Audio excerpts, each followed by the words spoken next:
नमस्कार दोस्तों, मैं सुनील डेंगे एफपीआरटी के मंच से आपका बहुत बहुत स्वागत करता हूं। एक बार जोरदार तालियां सब लोगों के लिए।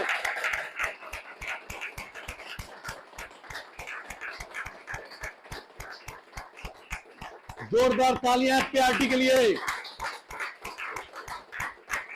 और जोरदार तालियां अपने प्रोफेशन के लिए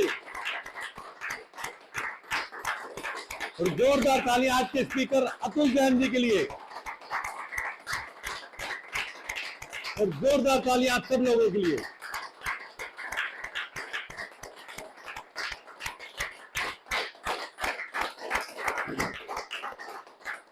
बहुत बढ़िया दोस्तों, जैसे हमारी परंपरा है, हम अपने सेशन की शुरुआत सरस्वती वंदना से करते हैं। आप अपने अपने स्थान पर खड़े हो जाएं और जिस भी इष्ट को आप मानते हैं उसका ध्यान करते हुए हम सरस्वती वंदना करेंगे। या कुंदेन्दु तुषार हार धवला, या शुप्रभा स्त्रामता, या वीणा वरदंड मंडित करा, या श्वेत पद्मासना, या ब्रह्माच्युत शंकरा प्रभुतिवि देवै सदा वंदिता, सामा पातु सरस्वती भगवती निशेष जाया। Thank you friends, thank you Hooda ji, बहुत बहुत स्वागत आपका।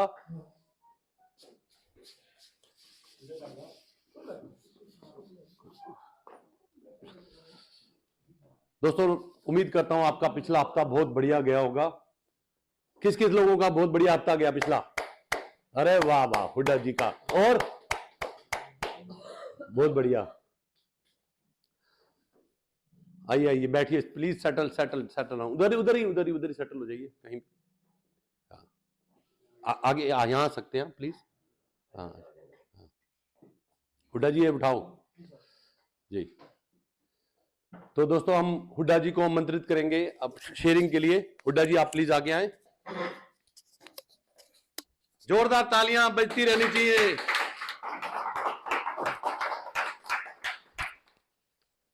दोस्तों, अभी डेंग साहब ने कहा कि किसका हफ्ता अच्छा गया, मुझे तो सबका अच्छा गया होगा, मेरा बहुत अच्छा गया है। बहुत बढ़िया। और ये सब एफपीआरटी की देन है। जो पिछले हफ्ते मैं और मेरा बेटा दोनों ने ज्वाइन किया था, तो हमारे जो प्रधान जी हैं राय चेतन जी ने, उन्होंने क्या सेमिनार लिया था। मेरा बेटा भी आज तक बुस्ट है और मैं तो हूं ही, और उसी की वजह से मेरा अच्छा हफ्ता गया। क्योंकि सर ने बताया था, एक तो वो हमारे को वर्ड्स थॉट्स के बारे में बताया था कि पॉजिटिव थॉट्स रखने चाहिए, हमारे मित्र कैसे कैसे होने चाहिए, और किस टाइप में हमें मित्र मिलते हैं और कौन कौन से लोग हमें मिलते हैं। शायद सबको याद ही होगा, 3 तरह के लोग हमारे को मिलते हैं। तो जो जो प्रधान जी ने बताया, मैंने वो अपने क्लाइंट पे इंप्लीमेंट किया। क्योंकि देखो, काजू सर भी कहते हैं कि आई एम द अपना जो काम है एजुकेट पीपल, हमारे को लोगों को एजुकेट करना है। तो उनको एजुकेट किया तो मेरा काम बढ़िया हुआ। मैंने 4 तो एलआईसी की पॉलिसी की थी, उसमें मेरा करीब 2.5 लाख रुपए प्रीमियम आया, और 3 मैंने मेडिक्लेम पॉलिसी की। कैसे की सर, वो थोड़ा? हाँ। जी। अब जो हमारे पास बैठे हैं जीवन उमंग के एक्सपर्ट एमडी, तो मैंने 4 जीवन उमंग की बेची थी। उसमें ये तो जो प्रधान जी ने बताया, ये तो मैंने भूमिका बनाई बैठने के लिए, फर्स्ट टाइम थे। वैसे पेन गिरा हुआ आपका नीचे। तो फिर मैं एक, सर जैसा मुझे सिखाया है, मैं एक वो करता हूं, प्रेजेंटेशन देता हूं पेपर पे। तो क्या इसका यूज कर सकता हूं मैं? एक मिनट के लिए ना सर, मैं भाइयों को बता दूं कि मैंने कैसे कैसे उनसे पूरा वैसे ही बताना है आप, प्लीज। हम आपकी क्लाइंट हैं सर। हाँ। देखिए सर, सभी जानते हैं सबके बच्चे होते हैं, जिसके बच्चे नहीं है उनके बच्चे आने वाले होते हैं।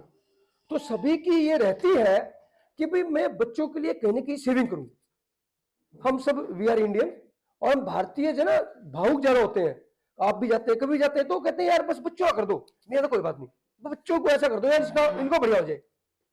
तो सर मैं पूछता हूं, सर सेविंग सभी करते हैं, तो सबसे पहले सेविंग कहां कहां करते हैं बताएं?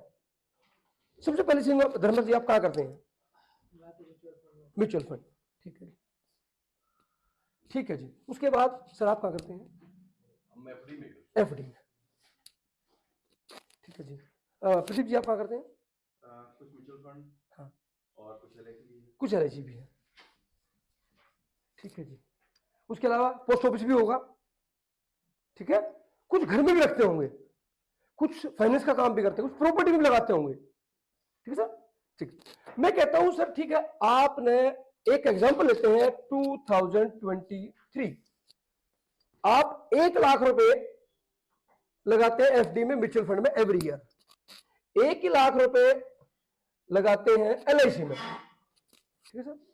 बहुत बढ़िया जी, सब अच्छा चल रहा है, आपकी सब ग्रोथ बढ़िया ग्रोथ मिल रही है, और ये लगा रहे हैं हम सर 20 साल के लिए, क्योंकि अक्सर म्यूचुअल फंड में कहते हैं long term long term long term, लोग शॉर्ट टर्म का लेते हैं लेकिन लॉन्ग टर्म की बात करते हैं स्टार्टिंग में, ठीक है जी। मैं कहता हूं सर सब कुछ ठीक चल रहा है, लेकिन ये 2028 आफ्टर 5 ईयर, पता नहीं समय का कब क्या हो जाए, अनसर्टेनिटी हो जाए, कैसे मतलब कोविड आ जाए और आप निकल गए। तो सर आपने म्यूचुअल फंड में 5 साल में से कितना दिया? 5 लाख रुपए। एफडी में भी आपने 5 लाख रुपए दिया। सर ये दोनों कितना दे देंगे 5 साल में आपकी फैमिली को? 6 लाख 7 लाख, चलो 7 लाख पॉजिटिव रखते हैं ना सर, 7 लाख, ठीक है सर। आपने एलआईसी में भी 1 लाख रुपए दिया, 5 लाख रुपए एलआईसी में दिया।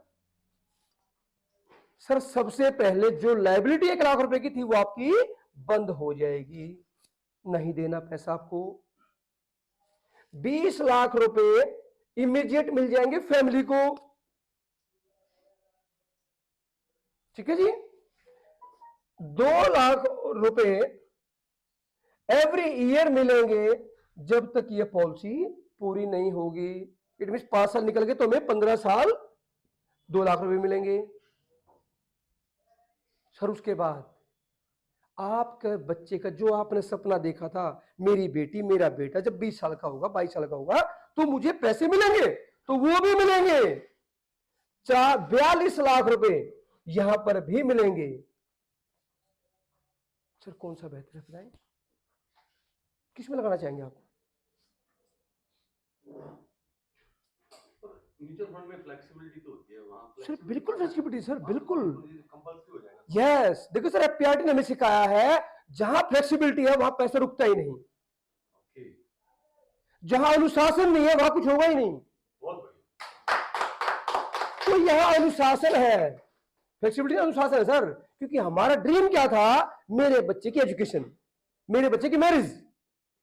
वो सर तभी ड्रीम कंप्लीट होगा आपका जब आप अनुशासन से सेविंग करेंगे, वरना डंग साहब आप बहुत दिलदार हैं, ये म्यूचुअल फंड में आपके यहाँ पे 1 करोड़ रुपए रखे हैं, मैंने कोई फ्लैट परचेज कर लिया, मुझे पता है भाई साहब 1 करोड़ रुपए रखे, क्योंकि बताते रहते हैं तुमको डंग साहब थोड़ी सी जरूरत पड़ रही है, 50 लाख की जरूरत पड़ रही है और मैं 6 महीने वापस कर दूंगा। सर दो ना, मुझे पता निकल सकते हैं वहां से, नहीं निकालेंगे तो मेरे दोस्त नहीं, निकाल दी तो इनका फंड गया, लेकिन मुझे पता है एलआईसी में इनके 5 करोड़ है, नहीं निकल सकते। बहुत बढ़िया। तो की बात कर रहे थे आपने, हाँ बिल्कुल बिल्कुल बिल्कुल। देखिए सर अब ये तो आगे जीवन लक्ष्य की बात, ठीक है, वो कहता है यार ये ठीक है ठीक है, जब समझाते हैं ना, मैं तो सर ये तो बच्चे के लिए होगा ना ये, फिर सर ये बताओ कुछ आपको तो पैसा चाहिए ना लाइफ में, क्योंकि हमें सिखाया कि हमेशा आधा से रहना चाहिए, हमेशा आधा रहना। और सर मैं देखो मैं हरियाणा का आदमी हूं, एक बात और भी कहता हूं मैं, सर हरियाणा में चौधरी देवीलाल जी पैदा हुए थे जी, सबसे पहले हिंदुस्तान में वो व्यक्ति जो मुख्यमंत्री हरियाणा का था, 100 रुपए वृद्धावस्था पेंशन उसने स्टार्ट की थी सर, वृद्धों की 100 रुपए पर मंथ की पेंशन उस व्यक्ति ने स्टार्ट की थी। तो मैं कहता हूं जैसे प्रधान जी कहते हैं देवीलाल बनो मांगलाल मत बनो, तो हमेशा देवीलाल बनो ना, जब आपके पास पैसा रहेगा तो देवीलाल देते रहो देते रहो देते रहो देते रहो, लेकिन जब देते रहोगे, जब रेगुलर आता रहेगा आता रहेगा आता रहेगा, वो कैसे आएगा? यस। देखिए सर अब आपकी एज कितनी है? मेरी 52। बहुत बढ़िया बात है सर। देखिए सर 52 आप है, ठीक है, भगवान करे आप और 100 साल तक जिए, क्योंकि अक्सर हम टर्म प्लान की बात करते हैं 80 साल 85 साल, बस हम कहते हैं 100 साल तक पैसा हम देंगे, जिंदा रह के दिखाओ आप। क्योंकि अक्सर कहते हैं ना कि एलआईसी एजेंट कहता है कि भाई एलआईसी तो मरने की बात करते हैं, मरने पर इतना फायदा। मैं कहता हूँ सर जिंदा रहने पे फायदा है। बहुत बढ़िया, बहुत बढ़िया। हम गारंटी देते हैं, आप जिंदा रह दिखाओ, पैसे हम देंगे आपको, कभी नहीं पैसे की। ठीक है सर। अब सर आज आपका कितने रुपए में काम चल रहा है लगभग मंथली का? अप्रोक्सीमेटली 25,000 रुपए। ठीक है सर। फार्मूला कहता है कि ठीक 10 साल बाद जो खर्चे हैं वो डबल हो जाते हैं, महंगाई डबल हो जाती है। आज 25 में तो 10 साल बाद आपका 50,000 में काम चलेगा, और आपके पास 15 साल है, 5 साल और लगाते हैं हम आपको, तो उसमें कितना जाएगा सर? करीब 75,000 रुपए आपको मंथली चाहिएगा। क्या उसका प्रोविजन किया आपने? देखो आप तो अभी आपकी आमदनी है, अभी तो आप वर्किंग कर रहे हैं, खूब भाग दौड़ कर रहे हैं, सर्वे भी खूब कर रहे हैं, लेकिन 60 के बाद सर सर्वे कम होने स्टार्ट हो जाएंगे। 60 के बाद पैसा कैसे भरेंगे वो भी बताओ। हाँ जी, 60 के बाद पैसा कैसे? यस बिल्कुल बढ़िया बात सर। 8 साल भरो ना, आगे बढ़ने जरूरत नहीं है। अच्छा 8 साल भरो, आपकी मर्जी सर। हाँ मिटा के दोबारा। अच्छा प्लीज मैं बताता हूँ। 8 सर आपकी मर्जी, 3 साल 5 साल 8 साल जितना मर्जी भरो, बिल्कुल सर, जैसा आप कहेंगे वैसे ही देंगे sir.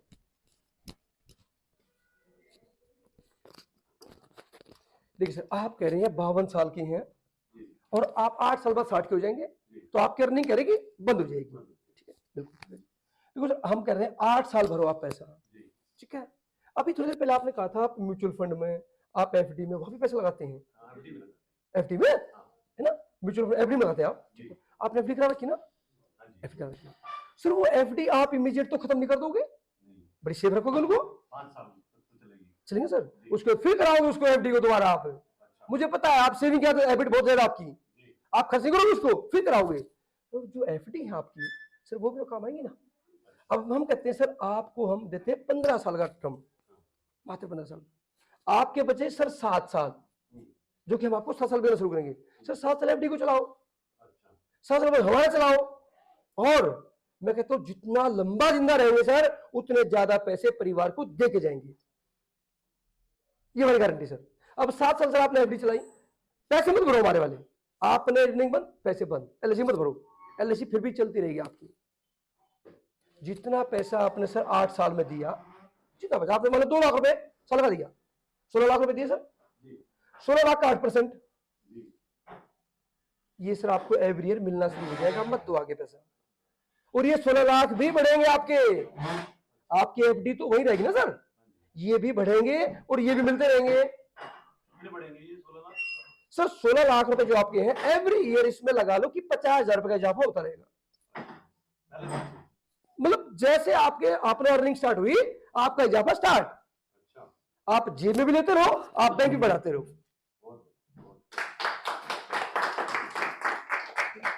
Thank you sir, please गौरव का नंबर भी आ गया, प्लीज। थैंक यू, बहुत बढ़िया हुड्डा जी, बहुत दिल से इन्होंने बताया, बहुत बढ़िया बताया। हुड्डा जी ने जैसे बात की शुरुआत की कि हमारी कोई भी जो हमारा एक्शन में, इन्होंने कहा 8 साल वो गलत है, मिससेलिंग है। 8 साल अगर उससे बोल दिया गया ना तो उससे एलआईसी का मैसेज आएगा आपकी पॉलिसी लैप्स है। नहीं वो मैं समझ गया, ओके हाँ नहीं सर एक सेकंड सर, मैंने क्या लिखा 15 साल। नहीं ठीक है आप मैं बताता हूँ, केएम शर्मा जी का वीडियो देखा इन्होंने इसलिए बता रहे हैं।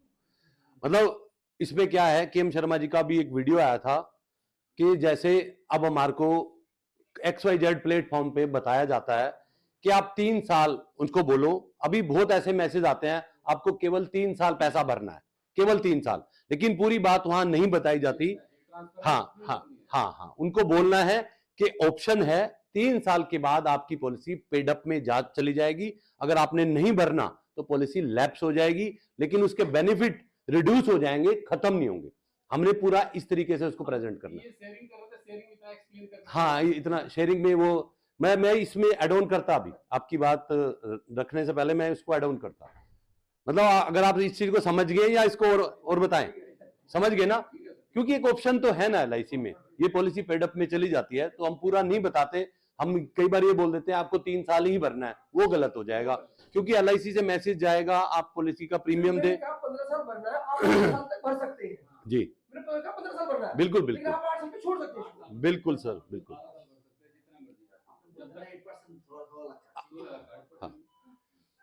तो दोस्तों हमारा, आपने आइसबर्ग कितने लोगों ने देखा है जो समुद्र के अंदर होता है? देखा है? फोटो में देखा है। तो दोस्तों वो जो दिखता है ना, सिर्फ 25% दिखता है, उसका 75% नीचे होता है, पानी के नीचे होता है। ऐसे हमारा लाइफ है। हमारा लाइफ जो चलता है ना, जो रूट होता है, एक थॉट से रूट होता है।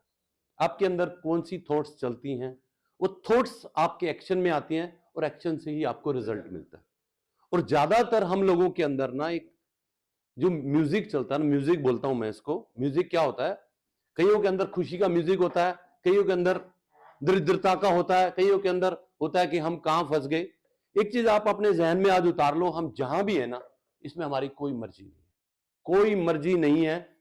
आज LIC बताती है आप इतना पैसा जमा करोगे, आपका बेटा डॉक्टर बनेगा, आपका बेटा इंजीनियर बनेगा। आप सारे लोग ये चीजें पढ़ाते हैं ना, और मैं तो इंजीनियर बन के LIC में आया। अब ये देखो, मैं तो कुदरत का, ये देखो नियम, क्या नियम है, मुझे समझ नहीं आया मैं यहां से यहां कैसे आ गया। और आप ये देखते हो जो मेरा प्रोफेशन है ना, लोग यूं यूं करते हैं, मतलब कि हमारे कलम में इतनी ताकत है, किसी का क्लेम कितना देना है वो हम डिसाइड करते हैं, अगर हम कन्विंस हैं। मतलब दो तरह के लोग होते हैं हमारे में, एक X वाले, एक Y वाले। जो कुछ नहीं लेते वो भी होते हैं, और जो लेके काम करते हैं वो भी होते हैं। तो दोस्तों अभी रिसेंटली मेरे पास एक क्लेम आया, 3 दिन पहले की बात है। उसने लिखा कि फॉग, ड्यू टू फॉग मेरे को डिवाइडर दिखानी, गाड़ी डिवाइडर में मारी। और एक कॉमन सेंस है, डिवाइडर कभी भी होगा ना पिलर की तरह होगा, तो उसकी गाड़ी पूरी फ्लैट लगी हुई थी। मैंने कहा भाई ये कौन सा डिवाइडर है जिसमें गाड़ी लगी है तेरी? वो भाई साहब हमारे चौधरी साहब थे, वो कह रहा भाई तू क्लेम नहीं देगा मेरा?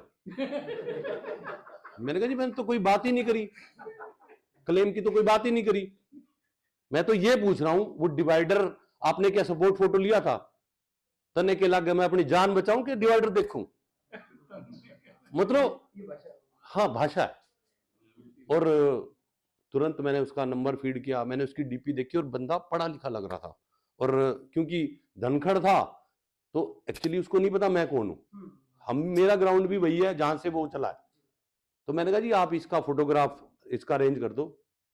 मैंने यही काम रह गया।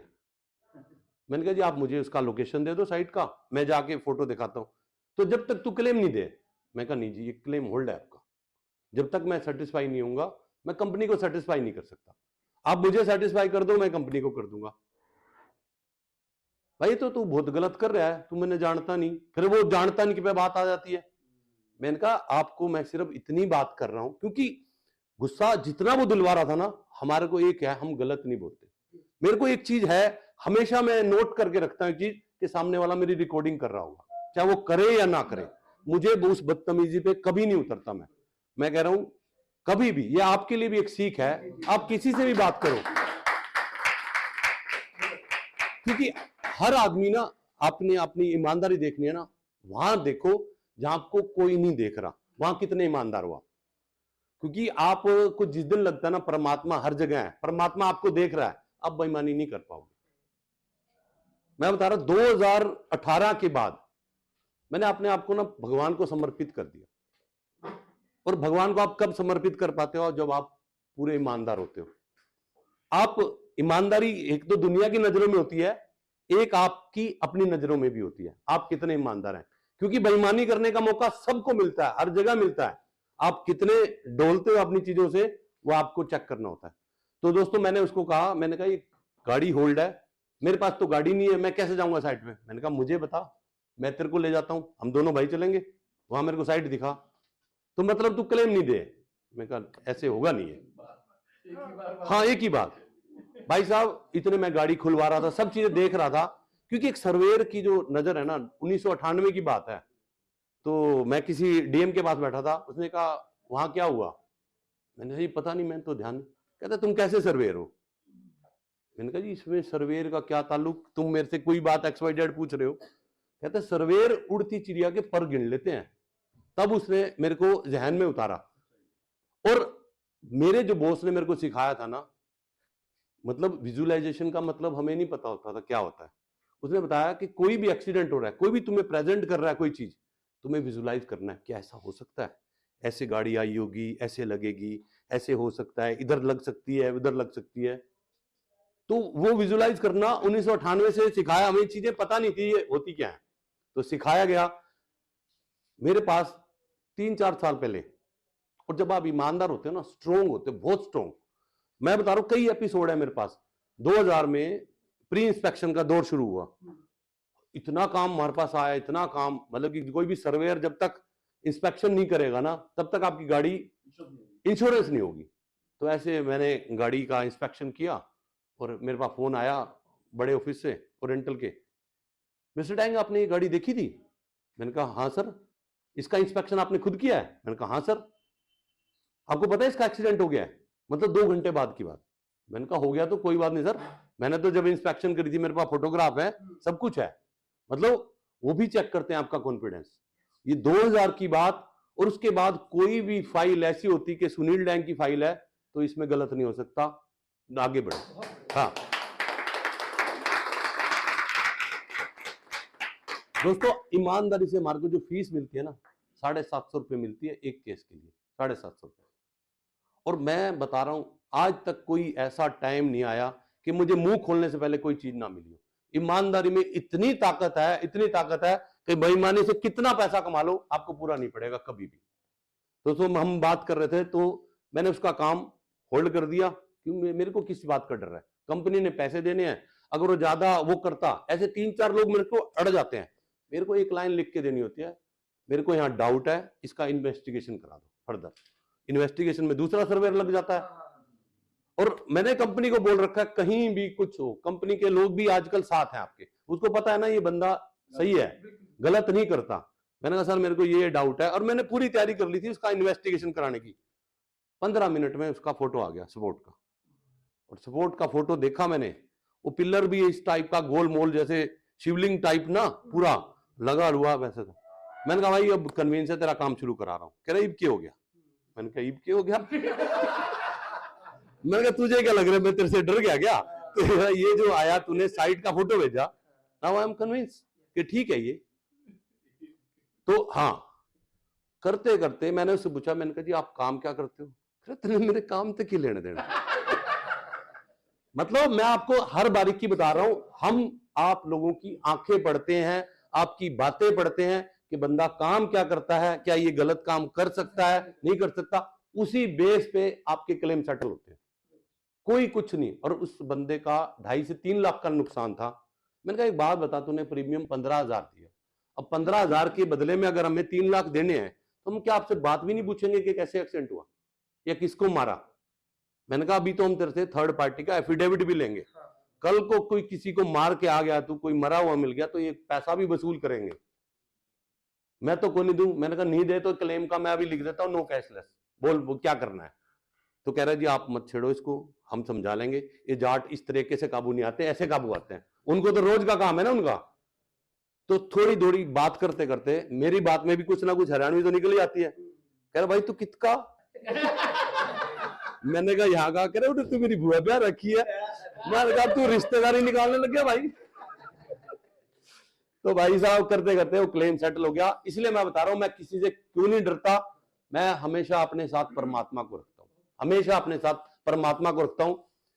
आप अपनी आमदनी का 10% मैं निकालता हूं, जिसके बदले में मैं परमात्मा को कहता हूं ये हिस्सा तेरा। वो किसी ने मेरे को पूछा परमात्मा क्या तेरा काम करेगा क्या? मैंने कहा वो कुछ नहीं करेगा, मैंने परमात्मा से इतना बोला हुआ है जब जब मैं लाइफ में डाउन होऊंगा तुझे मुझे अप करना है, बस तुझे मुझे अप करना है। क्योंकि इस लाइफ में ना, नहीं जो हमारा कमीशन आता है उसका, नहीं हाँ 10% परमात्मा को देते हो, इंश्योरेंस प्रीमियम देते हो डाउन होता है। हाँ परमात्मा को, हाँ वो कहीं ना कहीं मैं खर्च कर देता हूं। और पिछले 1 साल से मैं बता रहा हूं, एक लंगर चलाता हूं मैं गरीब लोगों के लिए, 200 रोटी पर डे हम लोग देते हैं। और ये लंगर पिछले 1 साल से लगातार चल रहा है, नो कोई आज तक एक छुट्टी नहीं हुई। और हम क्या करते हैं, हाथ पे रोटी देते हैं, हाथ पे, हाथ पे ही रोटी, उसी पे सब्जी रख के कि कोई आएगा तो गरीब ही खाएगा, कितने का भी गरम गरम रोटी हाथ जल जाएगा। मैंने कहा गरीब का हाथ तो इतना सॉलिड होता है उसको जलता नहीं है। और ना कोई, क्योंकि ना इसमें पहले हम वो देते थे प्लेट व्लेट, तो आसपास के लोगों ने शिकायत कर दी थी कि यहाँ कचरा फैलाते हैं। अब तो कोई कचरा होता नहीं है, 2 रोटी खा, अगर अगली भूख है तो फिर एक ले जा, फिर एक ले जा, मतलब wastage, zero wastage, zero wastage. कई बार 100 लोग खा जाते हैं, कई लोग 50 खा जाते हैं, कई बार 200 भी आ जाते हैं, तो फिर एक एक रोटी हमने 200 ही रोटी देनी है भाई, फिक्स है, हमारी जेब जो अलाउ कर रही है, क्योंकि इसके लिए कोई चंदा नहीं लेते, कोई कुछ नहीं। मैंने 4 रिटायर्ड बंदे पकड़े हुए हैं, मैं होता हूं नहीं होता हूं ऑटो प्ले पे डाला हुआ है, होटल वाले को एडवांस पैसा चला जाता है 14 दिन का, वो आगे अगले 14 दिन का फिर चला जाता है। तो परमात्मा का आप कोई काम करते हो ना दोस्तों, वो आपका काम करता है। मैं कह रहा हूं इस दुनिया में हम आए ना किसी पर्पज से आए हैं, किसी ना किसी पर्पज से जुड़े हैं। आज लोग आपको कहते हैं कुछ भी, ये नहीं देता तू, वो नहीं देता, फलाना ये देता है, बोले भाई मैं तो अपने काम की ले रहा हूं ना, जो मुझे मिल रहा है। मैं LIC नहीं करता, कुछ और करता, वहां से भी तो मुझे सैलरी मिलती ना। तो दोस्तों मेन क्या है, आपको अपने अंदर जो एक डर का म्यूजिक है ना कहीं हमें रहता है। क्यों डर रहता है? क्योंकि हम डर बांट रहे हैं, हम लोगों को डरा रहे हैं कहीं ना कहीं। अगर LIC नहीं लेगा तो ये हो जाएगा, ये नहीं करेगा तो ये हो जाएगा। आज आप देखो हर फील्ड में, डॉक्टर है वो डरा रहा है, टीचर है वो डरा रहा है, अगर बच्चे को ये नहीं कराया कंपटीशन तो यहां मर जाएगा, नौकरी नहीं मिलेगी। हर आदमी आप चेक करना डरा रहा है, और वो कहीं ना कहीं खुद भी डर रहा है, क्योंकि जो हम दुनिया को देते हैं ना वही लौट के आता है। हाँ, तो जो हम दुनिया को देते हैं वही लौट के आता है। तो कोशिश करना जो चाहिए परमात्मा से वो देना स्टार्ट करो, खुशियों की कभी कमी नहीं पड़ेगी। और किसी भाई की कोई शेयरिंग, हम एक ही शेयरिंग लेंगे, कोई शेयरिंग नहीं? हाँ ठीक है, तो जोरदार तालियों से आज हम अतुल भाई को बुलाएंगे। अतुल भाई के पास बहुत मटेरियल है।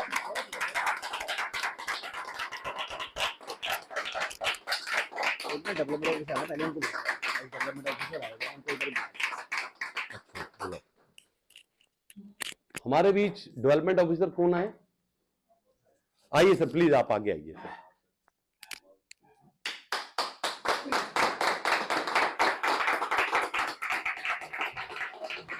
सर कौन सी ब्रांच है आपकी? कौन सी branch sir?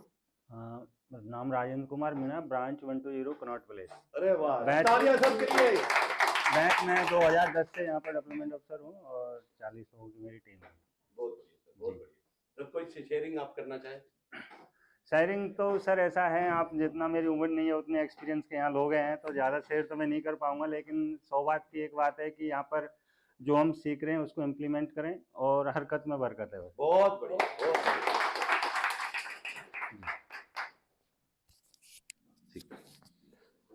Thank you sir के लिए। और अतुल जी के बारे में सब लोग जानते हैं। अतुल जी पिछले 20-22 साल से बहुत जबरदस्त काम कर रहे हैं, बहुत जबरदस्त। और आज FPRT का अगर वजूद है तो इन्हीं की वजह से है। हम सब लोग ढीले पड़ जाते हैं, लेकिन ये ढीला होने नहीं देते मार्ग को। एक बार जोरदार तालियां अतुल जी के लिए।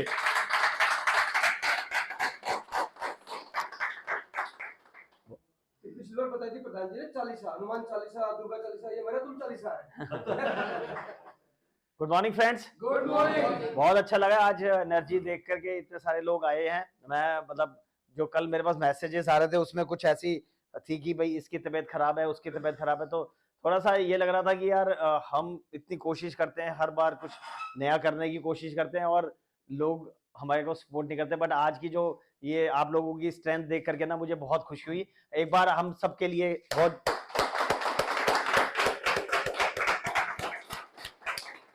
जब भी हम इतनी ये बेसिकली जो सुबह का जो मैं सेशन है इसमें जो लोग आते हैं ना उसमें एक चीज बहुत क्लियर है कि ये एक आपको ना आगे ले जाने के लिए काम आएगा कि जब आपने अपने आलस को छोड़ दिया ना फिर आप कुछ भी कर सकते हो। क्योंकि जो लोग आज नहीं आए तो उनके पास कोई ऐसा कोई सॉलिड रीजन, जिनकी तबीयत खराब है नेचुरली उनकी तबीयत खराब है, कोई बात नहीं है। मेरे कुछ लोगों से, हमारे FPRT के पुराने मेंबर्स हैं, उन लोगों से बात होती रहती है और उनको मैं बार बार बोलता हूँ कि भाई आना चाहिए आप लोगों को, आप लोगों की वजह से ये FPRT चल रही है सब कुछ, लेकिन वो हाँ करते हैं और उसके बाद भी नहीं आते। ठीक है, तो कोई बात नहीं, लेकिन आज की हमें जो स्ट्रेंथ है वो बहुत अच्छी है और हम आज का सेशन शुरू करते हैं। मैं सेशन शुरू करने से पहले जो लोग नए आए हैं उनके लिए 1 मिनट की इंट्रोडक्शन अपनी देना चाहूँगा। यदि हो सके तो सब लोग अपने फोन्स को साइलेंट पे रख लीजिए, क्योंकि हम एक प्रोफेशनल स्पीकर नहीं है, यदि थोड़ा सा डिस्ट्रैक्ट हो जाते हैं तो फिर ये नहीं याद आता कहाँ से शुरू करना दोबारा से। तो आप सिर्फ 1 घंटे या 50 मिनट शायद मेरे पास बचे होंगे, मैं उसमें कोशिश करूंगा कि हम कुछ अच्छी बात करें जिससे कि हम एक नेक्स्ट लेवल पे ले जाने की कोशिश करें किसी भी तरीके से। तो मेरा इंट्रोडक्शन ये है कि मेरा नाम अतुल जैन है। मैंने बहुत छोटे से मैं अपना इंट्रोडक्शन देना चाहूँगा कि 12 साल मैंने 93 से लेके 2005 तक 12 साल अकाउंट फाइनेंस में नौकरी करी, एक अकाउंट्स असिस्टेंट से शुरू करके हेड फाइनेंस तक का मैंने रास्ता सफ़र तय किया। 97 से इंश्योरेंस प्रोफेशन में हूँ। 97 में ओरिएंटल की एजेंसी और 99 में LIC की एजेंसी से शुरू किया। करीब करीब पिछले 13 सालों से MDRT हैं, और पिछले 4 साल से टॉप ऑफ टेबल है, जिसमें LIC और जनरल इंश्योरेंस का दोनों का करीब 80 लाख से 1 करोड़ के बीच में LIC का हमारे पास जो कैलेंडर ईयर की बात करें 80 लाख से 1 लाख रुपए 1 करोड़ नहीं सॉरी फाइनेंशियल ईयर की बात करें तो 80 लाख से 1 करोड़ के बीच में हम नया LIC का प्रीमियम लेके आते हैं, और करीब करीब 5.5-6 करोड़ रुपए का हमारा जनरल इंश्योरेंस की किटी है। तो ये एक छोटी सी ब्रीफिंग है। मैं आज का जो सेशन शुरू करने से पहले मैं जब हुड्डा जी की शेयरिंग को देख रहा था, जो बात कर रहे थे कि भाई उन्होंने हुड्डा जी ने जो अपनी आज की ये प्लान प्रेजेंटेशन दी थी, बहुत जबरदस्त प्रेजेंटेशन थी, और यही हम लोगों को एक दूसरे से सीखने का मिलता है कि हम कौन सी चीज से क्या क्या लेके आते हैं। मेरी एक शायद आप लोगों ने एक BITV पे मेरी वीडियो आई थी कि how to overcome mutual fund, ठीक है, उसमें करीब करीब 10,000 लोगों ने उस वीडियो को अभी तक ऑलमोस्ट देख चुके हैं उस वीडियो को। उसके अंदर मैंने एक बहुत स्पेशल यही बात कही थी कि ये ना बेसिकली क्या होता है कि ये हम लोग भी ट्रेनिंग्स करते रहते हैं, और गोपीनाथ सर हमारे ट्रेनर है जिनसे हम आजकल ट्रेनिंग लेते हैं, तो वो भी एक बात बोलते हैं जो हम लोगों को सबको आगे समझ जानी चाहिए और लोगों को बताना चाहिए कि फाइनेंशियल इंटेलिजेंस काम कम आती है, फाइनेंशियल इंटेलिजेंस काम कम आती है, फाइनेंशियल डिसिप्लिन ज्यादा काम आता है। ये वर्ड नोट कर लीजिए सर, फाइनेंशियल डिसिप्लिन हमेशा जो फाइनेंशियल इंटेलिजेंस जो है ना वो काम कम करती है, फाइनेंशियल डिसिप्लिन ज्यादा काम करता है। जो आप लोग म्यूचुअल फंड में 1-1 लाख रुपए दे रहे हैं ना, आप ये सिर्फ उस मेरी वीडियो के अंदर भी लिखा है, उस वीडियो में भी है, आप ये तो चेक करिए कि सर कितने लोग हैं जो म्यूचुअल फंड के अंदर पिछले 10 सालों से लगातार बने हुए हैं, ये भी तो चेक करना पड़ेगा, ठीक है ना। जब लोग म्यूचुअल फंड में सब, अभी एक हुड्डा जी की बात से था कि भाई डिसिप्लिन, फाइनेंशियल इंटेलिजेंस का काम नहीं जो हमारा, और फाइनेंशियल डिसिप्लिन का सबसे अच्छा एग्जांपल हमारा लाइफ इंश्योरेंस पॉलिसी है। मैंने उस वीडियो के अंदर मेंशन भी किया है कि आप मुझे 1 लाख ऐसे लोग दिखा दीजिए जिन्होंने 10 साल तक सिर्फ मेंटेन करी है, मैं आपको कुछ करोड़ लोग LIC से लाके दूंगा जिन्होंने अपनी मैच्योरिटी 25 साल की ली है, ठीक है ना। तो ये तो बात सही है ना, LIC जब करोड़ों पॉलिसी साल की सेल करती है तो उनकी मैच्योरिटीज भी तो देती है ना, और मैक्सिमम लोग मैच्योरिटीज लेते हैं। बहुत बहुत बेयर मिनिमम केसेस ऐसे होते हैं जहां पे क्लेम्स मिलते हैं, और बहुत थोड़ी सी पॉलिसीज होती है जो लैप्स होती है, ठीक है। तो इसका मतलब मेजर जो शेयर है वो हमारी LIC की मैच्योरिटीज का है। क्यों सर, ये सही बात बोल रहा हूँ ना मैं।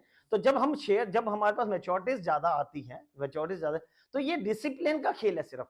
यदि हम एक बच्चे को सवेरे स्कूल में 7 बजे का टाइम है, आप अपने जिसके भी छोटे बच्चे हैं, मेरा बेटा 10th में है और कल उसका पेपर था और परसों उसका पेपर था, और मैं छोड़ने गया तो 9:55 पे 2 गेट बंद हो गए थे, और मैं जब उसको मेन गेट पे छोड़ने गया तो 9:57 या 58 मिनट हो गए थे, और 2 मिनट लेट हो जाता ना उसका पेपर, उन्हें स्कूल वालों को कोई फर्क नहीं पड़ता पेपर है या नहीं पेपर है, आप लेट हो तो यू विल बी आउट, ठीक है। और यदि ये स्कूल का डिसिप्लिन ना हो तो एक बच्चा आ जाएगा 10:02 पे, फिर वो कहेगा कि सर मैं तो 2 मिनट लेट हूं, फिर जो 10:04 पे आएगा वो कहेगा सर मैं 2 मिनट लेट हूं, 10:02 से 2 मिनट लेट हूं। एक बच्चा छुट्टी के टाइम पे पहुंचेगा, या सर पिछले वाले से 2 मिनट पहले लेट हूं सिर्फ।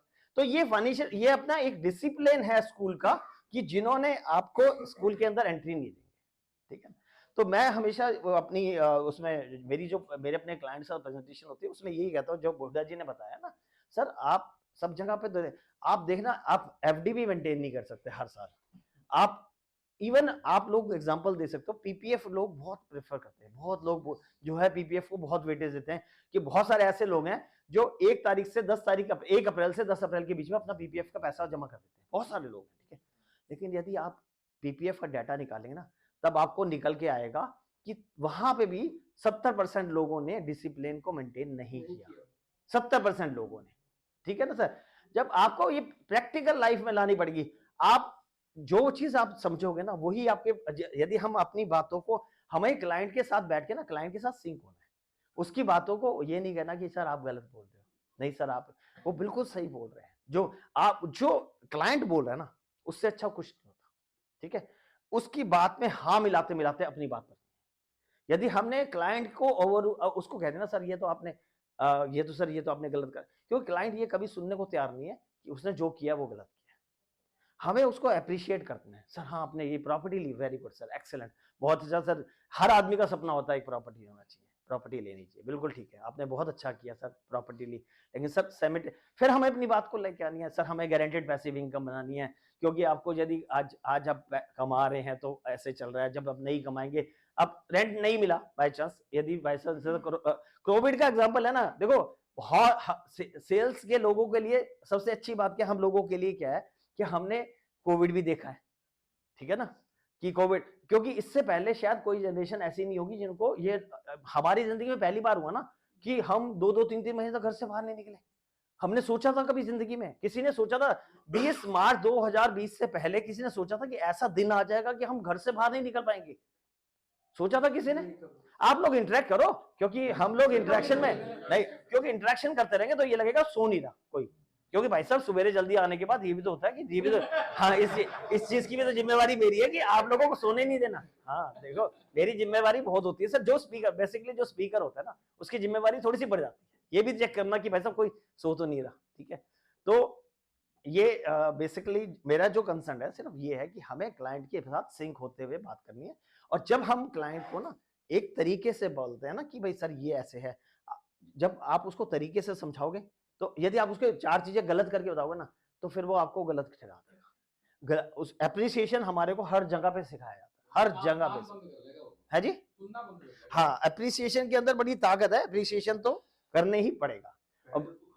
हाँ पहले, और दूसरा दैंग सर ने आज अपनी पेशेंस की बात बताई कि वो अभी जो अपना सर्वे वाला सिस्टम बताया, ये हमारे प्रोफेशन का ना की आप नोट कर लेना, हमारी पेशेंस ना, स्पेशली जो लोग जनरल इंश्योरेंस का काम करते हैं ना, उनको आज हमारा जो टॉपिक है थोड़ा जनरल इंश्योरेंस से लाइफ इंश्योरेंस में लेके जाना है, तो मैं उसी के ऊपर ही जा रहा हूँ कि जनरल इंश्योरेंस जो है ना हमारे इस प्रोफेशन की है सबसे बड़ी। यदि हमें जितने लोग मेडिक्लेम, स्पेशली मेडिक्लेम और व्हीकल इंश्योरेंस करते हैं ना, उन लोगों को वो एक्सपीरियंस बहुत होगा। ठीक है, मैं आप लोगों से इंटरेक्शन भी करूंगा। मैं आपको एक अभी रिसेंट परसों का ही एक एपिसोड बताता हूँ। मेरे पास एक कॉर्पोरेट पॉलिसी है, मतलब एक क्लाइंट की 2 कॉर्पोरेट पॉलिसीज हैं, ग्रुप टर्म प्लान और ग्रुप मेडिक्लेम पॉलिसीज है।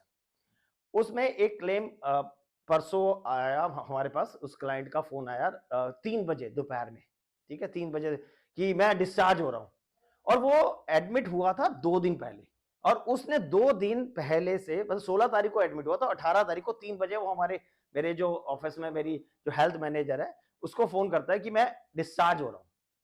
तो हमने उससे हमें ये लगा कि डिस्चार्ज हो रहा हूँ, तो हमारे पास उससे पहले, क्योंकि ये हमारी इंस्ट्रक्शंस रहती हैं अपने क्लाइंट को कि the moment you enter in the hospital you just update to us. ठीक है, उसके बाद फिर हम आपको देखेंगे हर तरीके से, फिर आपको कुछ नहीं करना, फिर हमारी जिम्मेवारी है। तो उसको समझ ही नहीं आया कि भाई 3 बजे वापस, तो उसने पूछा कि पेपर्स कब दिए थे, तो उसने कहा सुबह दिए थे। तो उसने ये समझा कि भाई आज सुबह एडमिट हुआ है, तो उसने मेरे को फोन करा। 2 घंटे इस डिस्कशन के अंदर निकल गए, उसके मेरी मैनेजर के साथ ही डिस्कशन में निकल गए। तो 2 घंटे के बाद उसने उसको काफी शाउटली बोला, मेरी मैनेजर को बहुत शाउटली बोला। तो उसका मुझे फोन आया, सर ऐसे ऐसे वो बोल रहा है। तो मैंने उससे पूछा कि एडमिशन कब लिया था उसने? क्या सर सुबह लिया था। तो मैं कहा सुबह एडमिशन लिया था, तो फिर अब तो 24 घंटे का हॉस्पिटलाइजेशन होना चाहिए। मैं किस चीज का, ये क्या वो उसके पेंट्रियाज में कोई प्रॉब्लम थी? तो मैंने कहा वो तो 24 घंटे वाली कैटेगरी में आता है, वो तो 24 घंटे तो हॉस्पिटलाइजेशन होना चाहिए। मैंने कहा उसको बोल दीजिए, क्योंकि मुझे I was not also aware कि भाई वो 2 दिन से एडमिट हॉस्पिटल में ऑलरेडी एडमिट था। तो उसने अल्टीमेटली ये डिस्कशन उनकी, अच्छा मैं अपना मीटिंग में था तो मैं अपना काम करता रहा। तो 7 बजे जब 6:30 पौने 7 बजे हुए, तो वो लड़की मैंने देखा कि वो ऑफिस वाले नंबर से कम्युनिकेट कर रही है। तो मैंने फोन किया लैंडलाइन पे, तो पता लगा वो ऑफिस में थी, और जबकि हमारे यहाँ 3 फीमेल स्टाफ है और उनको इंस्ट्रक्शंस है यदि वो 6:15 बजे ऑफिस से बाहर नहीं जाएंगे ना तो उनकी एब्सेंट लग जाएगी। ये इंस्ट्रक्शंस है ऑफिस के अंदर कि 6:15 बजे के बाद कोई फीमेल स्टाफ ऑफिस में नहीं रहेगा, ठीक है। 6:15 6:15 इज द लास्ट टाइम। मैंने उससे पूछा, मैंने कहा क्या बात? यानी सर वो बहुत चिल्ला रहे हैं। मैंने कहा मैडम ऐसा करो, आप उनको मेरा नंबर दे करके निकलो, आप चले जाओ। आप उसके बाद आए तो आपको सिर्फ एक ही बात बोलनी है कि सर देख रहे हैं, आपको कुछ नहीं बोलना, ठीक है। तो 7:15 बज गए, 7:15 बजे मैंने बात करी तो उसने कहा सर मेरा ये क्लेम है और ऐसे है। तब उसने बताया कि मैं 2 दिन से आया हूँ, 3 दिन, मैं 16 तारीख को एडमिट था। तो मैंने कहा जी 16 तारीख को एडमिट था तो आपने 18 तारीख को पेपर क्यों दिए? मैं अपने आप को देखूं या आपके पेपर्स को देखूं? आपके वो हरियाणा का तो नहीं था, लेकिन बात तो ऐसी कर रहा था, बिल्कुल ऑलमोस्ट वैसी सी बातें कर रहा था।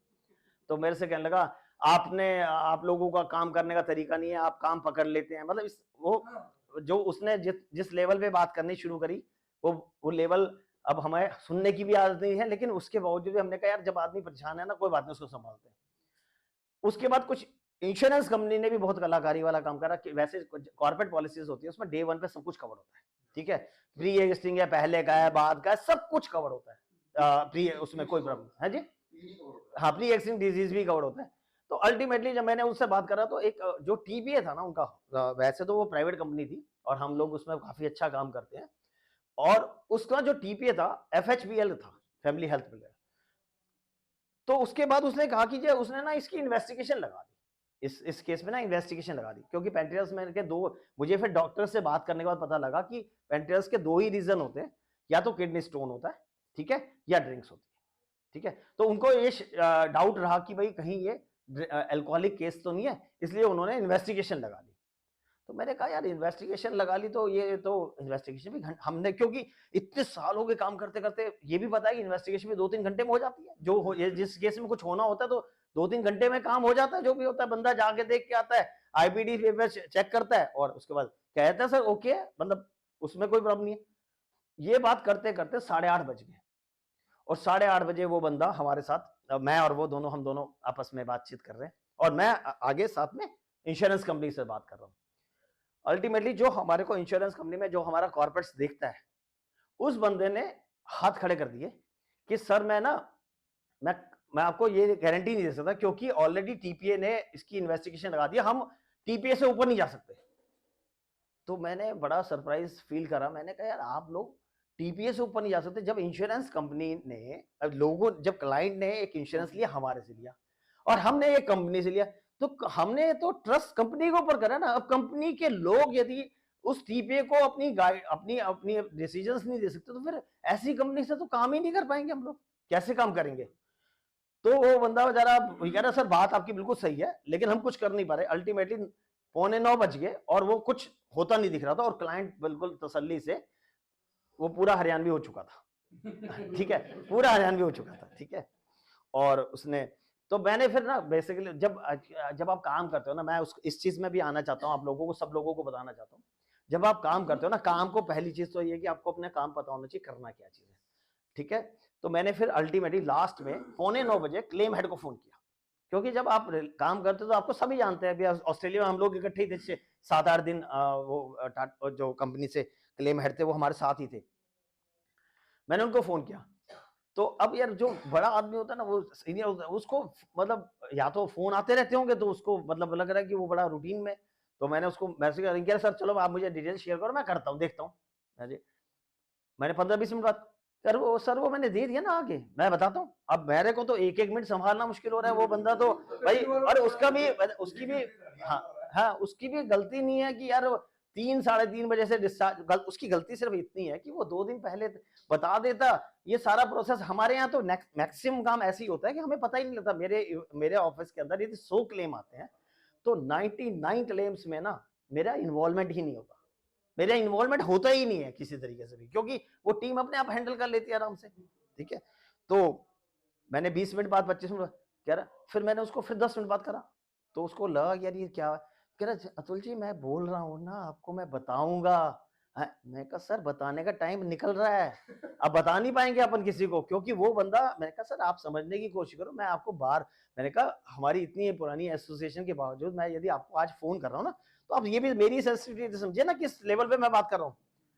9:30 बज गए सर, वो अप्रूवल नहीं है, और 9:30 बजे वो ब्लास्ट हो गया बंदा। उसने अपनी जितना उसने बोलना था ना, और यकीन मानना सर, जो उसने बोला ना, उसने बेहिसाब बोला, ठीक है, और मैंने उसको एक वर्ड नहीं बोला, ठीक है। मैं कहा सर, हाँ, मैंने कहा एक वर्ड नहीं बोला, मैं कहा कोई बात नहीं सर, मैं मानता हूँ, यानी कहा मैंने सिर्फ उसको इतना कहा, मैं कहा सर मेरी आपसे रिक्वेस्ट है, यदि आपको बुरा ना लगे तो। हाँ जी बताइए। मैं सर आप अपना क्रेडिट कार्ड से पेमेंट कर दीजिए इसकी, और आपको मैं अश्योर करता हूँ कि 7 दिन में आपके पास पेमेंट ला दूंगा, ये मैं I can rest assure you. You कह रहा मेरे पास क्रेडिट कार्ड नहीं, मैं तो डेबिट कार्ड से करूंगा और मुझे कल सुबह ही पैसे चाहिए। अब मैंने कहा यार मैं उसको हाँ भी बोल दूं तो मतलब क्या हाँ बोल दूं, यदि उसने वहां से स्वैप कर दिया तो फिर रिएम्बर्समेंट प्रोसेस है, और रिएम्बर्समेंट प्रोसेस तो फिर जो टाइम लेगा 2-4-5 दिन, तो हम अपने भाई ठीक है, हमारी रिलेशनशिप अच्छी है, हम लोग अच्छे से लोगों से डील करते हैं, सब कुछ अच्छा है, लेकिन अल्टीमेटली टाइम तो टाइम ही लगता है ना, टाइम तो टाइम ही है ना।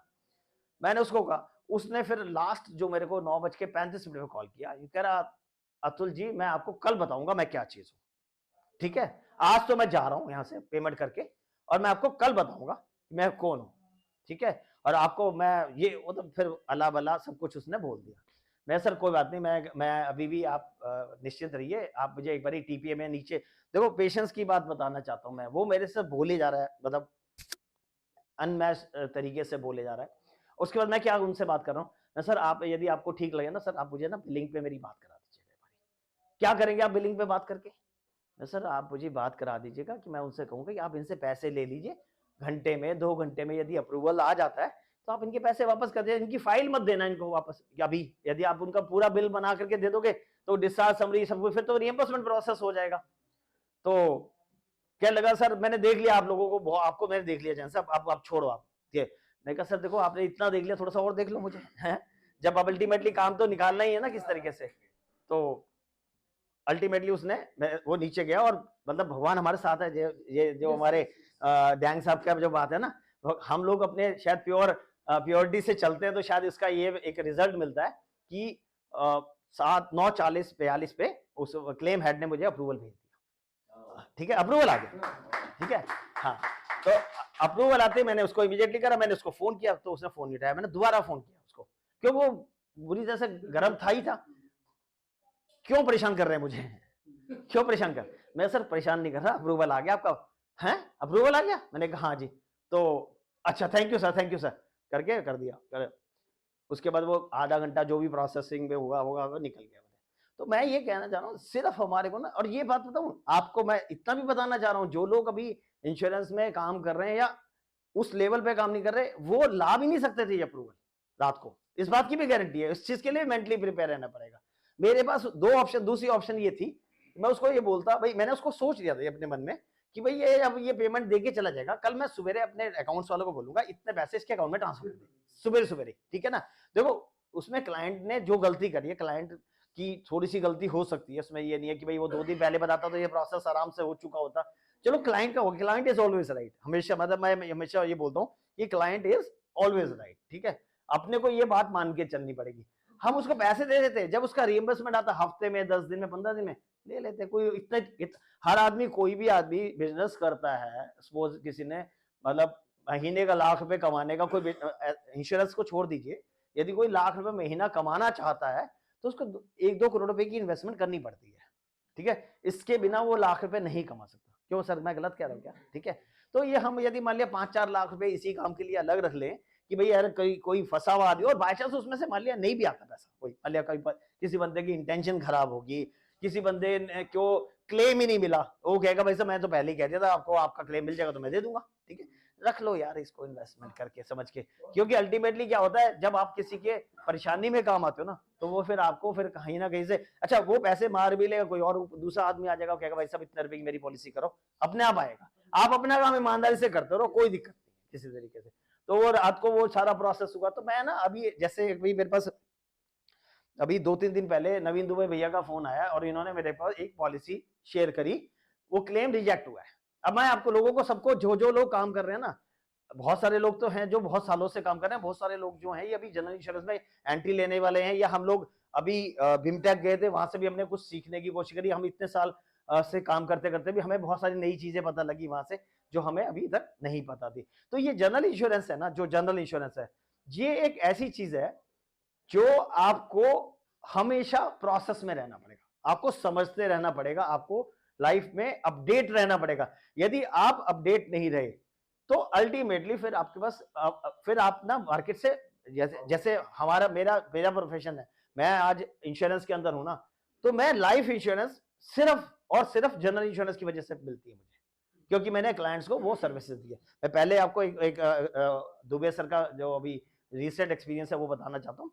इस दुबे जी ने मेरे को एक कंपनी का डिनायल लेटर भेजा कि ये डिनायल आया हुआ है सर कंपनी की तरफ से, और उसमें उन्होंने इसलिए डिनायल भेज दिया कि ये ब्लैक लिस्टेड हॉस्पिटल था, इस वजह से ये इंश्योरेंस कंपनी की लिस्ट में ये ब्लैक लिस्टेड था, इसलिए उन्होंने डिनायल भेज दिया। तो जिस कंपनी का वो डिनायल लेटर था उस कंपनी से हम डील नहीं करते, हम बड़ी लिमिटेड सी कंपनियों से डील करते हैं, लेकिन हमारे पास क्वेरी सबकी आती है और कोशिश हेल्प करने की हम हर सबकी करते हैं। सब कंपनियों में कहीं ना कहीं कोई ना कोई रिलेशन है, तो कोशिश करते हैं यदि उसकी हेल्प हो सके तो कर दें।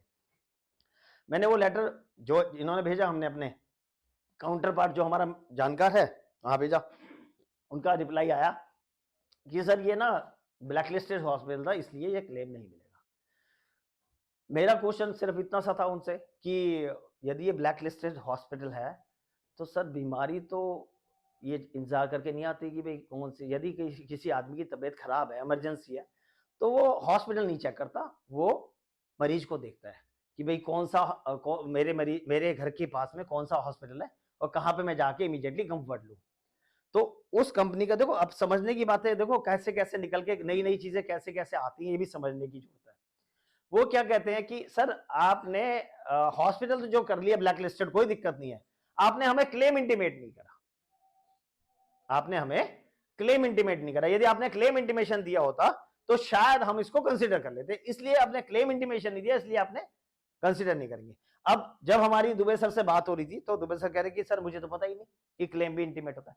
अब ये देखो सर, अब इस जनरल इंश्योरेंस के अंदर ये समझ लीजिए कि हमारे को बेसिक, पहले तो ना सबसे पहले आप जिस इंश्योरेंस कंपनी से काम करते हैं, आप जिस इंश्योरेंस का हेल्थ इंश्योरेंस बेचते हैं, आपको वो प्रोस्पेक्टस पूरी A to Z पढ़नी है यदि काम करने का मन है तो। हमने अपना कैरियर ओरिएंटल से शुरू करा था, ओरिएंटल के अंदर कौन सी क्लॉज कहां पे लिखी हुई है हम आपको कंठस्थ है हमें। यदि आज हम यहां पे पहुंच पाए हैं ना, तो इसलिए पहुंच पाए हैं कि हमने उस प्रोस्पेक्टस को अपने अंदर पूरा उतार रखा था। अब कुछ चेंजेस आए हैं मेजरली, अभी फिर क्योंकि पॉलिसियां 2-3 बार चेंज हो चुकी हैं, हो सकता है थोड़े से रह गए हो क्योंकि अब टीम हैंडल ज्यादा करती है, हम मेरा एरिया थोड़ा सा कम हो गया उस एरिया में, लेकिन फिर भी हम बेसिक चीजों को हमेशा ध्यान रखते हैं कि उसमें से कोई चेंज नहीं होता। ठीक है, तो ये आप सब लोगों से विनती है, जो लोग जनरल इंश्योरेंस के अंदर अपना कैरियर ढूंढ रहे हैं, और जनरल इंश्योरेंस एक ऐसा बिजनेस है जहां पे एक ऐसा प्रोफेशन है जनरल इंश्योरेंस कि जहां पे ग्राहक को आपकी जरूरत है। ठीक है ना, तो आप जो लाइफ इंश्योरेंस है वो पुश बिजनेस है, आपको बोलना पड़ेगा सर आपको रिटायरमेंट, सर आपका बच्चा पढ़ेगा, आपका ये आपका वो, जनरल इंश्योरेंस के सामने से। और कोविड के बाद जनरल इंश्योरेंस की रिक्वायरमेंट थोड़ी सी बढ़ी है, स्पेशली हेल्थ इंश्योरेंस की।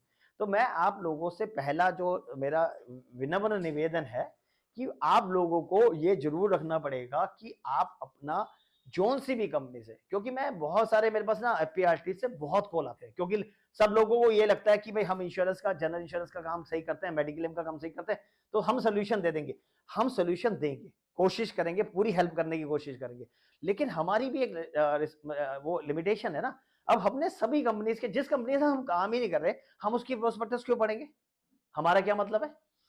हम अपने क्लेम्स को, जैसे अब ये मेरा जो क्लेम था, जो कॉर्पोरेट पॉलिसी का क्लेम था, आई एम डेड श्योर यार ये बेवकूफी इंश्योरेंस कंपनी भी कर रही है, या उनकी इंश्योरेंस कंपनी के साथ इतना टाइप नहीं है वो TPA को इंस्ट्रक्शंस दे सके। मैंने क्लेम हेड से भी यही डिस्कशन करा, नहीं सर मैंने कहा मैं कमर्शियल हेड्स का जो लाइन का जो हेड है वो मेरे को ये बोल रहा है सर हम उसकी इंस्ट्रक्शंस को ओवररूट नहीं कर सकते। तो मैंने उससे क्लाइंट यही पूछा था कि भाई इसमें ये सर ऐसा लग रहा है कि शायद अल्कोहलिक है केस। तो मैंने क्लाइंट से बोला, क्योंकि डिस्चार्ज समरी तो हमारे पास आती नहीं, मैंने क्लाइंट से कहा, मैंने कहा डिस्चार्ज समरी मिल जाएगी? उसने कहा हाँ जी डिस्चार्ज समरी मिल। मैंने डिस्चार्ज समरी में 2 मिनट में पढ़ा और मैंने उसको इमीडिएटली राउंड करके भेज दिया। उसमें लिख रखा है नॉन अल्कोहलिक टेकिंग अल्कोहल, उसमें नो लिख रखा है, डिस्चार्ज समरी में लिख रखा है नो। तो मैंने कहा अब इसके बाद इन्वेस्टिगेशन क्या करेगी इसके अंदर? अब यदि किडनी स्टोन की वजह से है वो भी कवर है डे 1 के ऊपर, और यदि अल्कोहलिक नहीं है तो वैसे ही कवर है। तो मैंने उसको यही तो बोला अच्छा ये सब चीजें आपको कैसे पता लगेगी? आप अपनी चीजें जब पढ़ना शुरू करोगे, है ना, एक्सपीरियंस से एक्सपीरियंस के साथ साथ हमारे एक बहुत अच्छे मित्र है इंद्रपाल बिंद्रा जी, मैं उनका बहुत, जब भी मेरी स्पीच होती है शायद मैं उनका नाम जरूर लेता हूँ इसमें, ठीक है, मैं उनको सैल्यूट करता हूँ इस चीज में। वो एक एक चीज बारीक से पढ़ते हैं।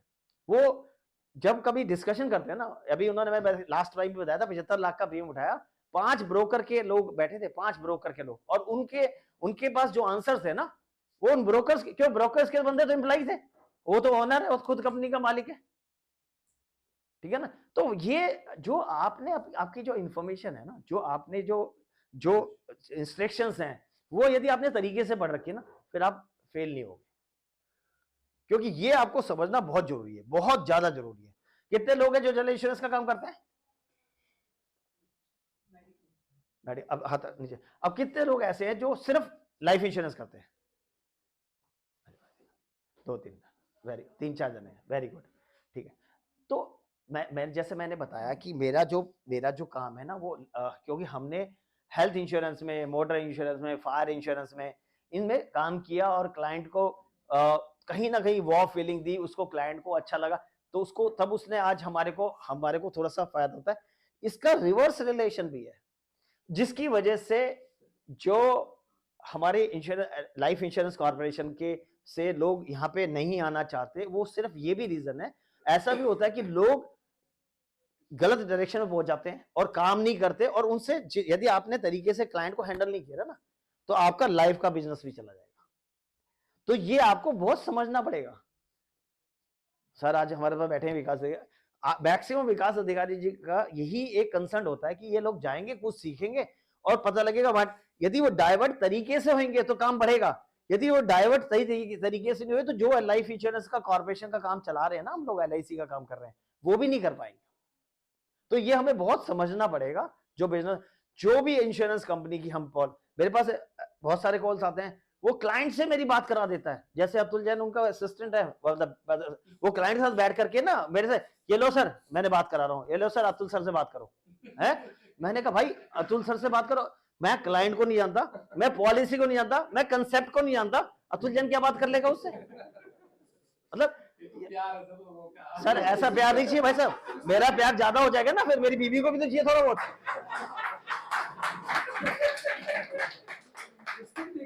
है हाँ, नहीं मतलब आप यार, मैंने उससे पूछा बंदे से, मैंने कहा भाई आपने बात करी इससे, क्या था? नहीं सर मैंने कहा कि मेरे पास एक्सपर्ट है। मैंने कहा भाई नहीं है। मैंने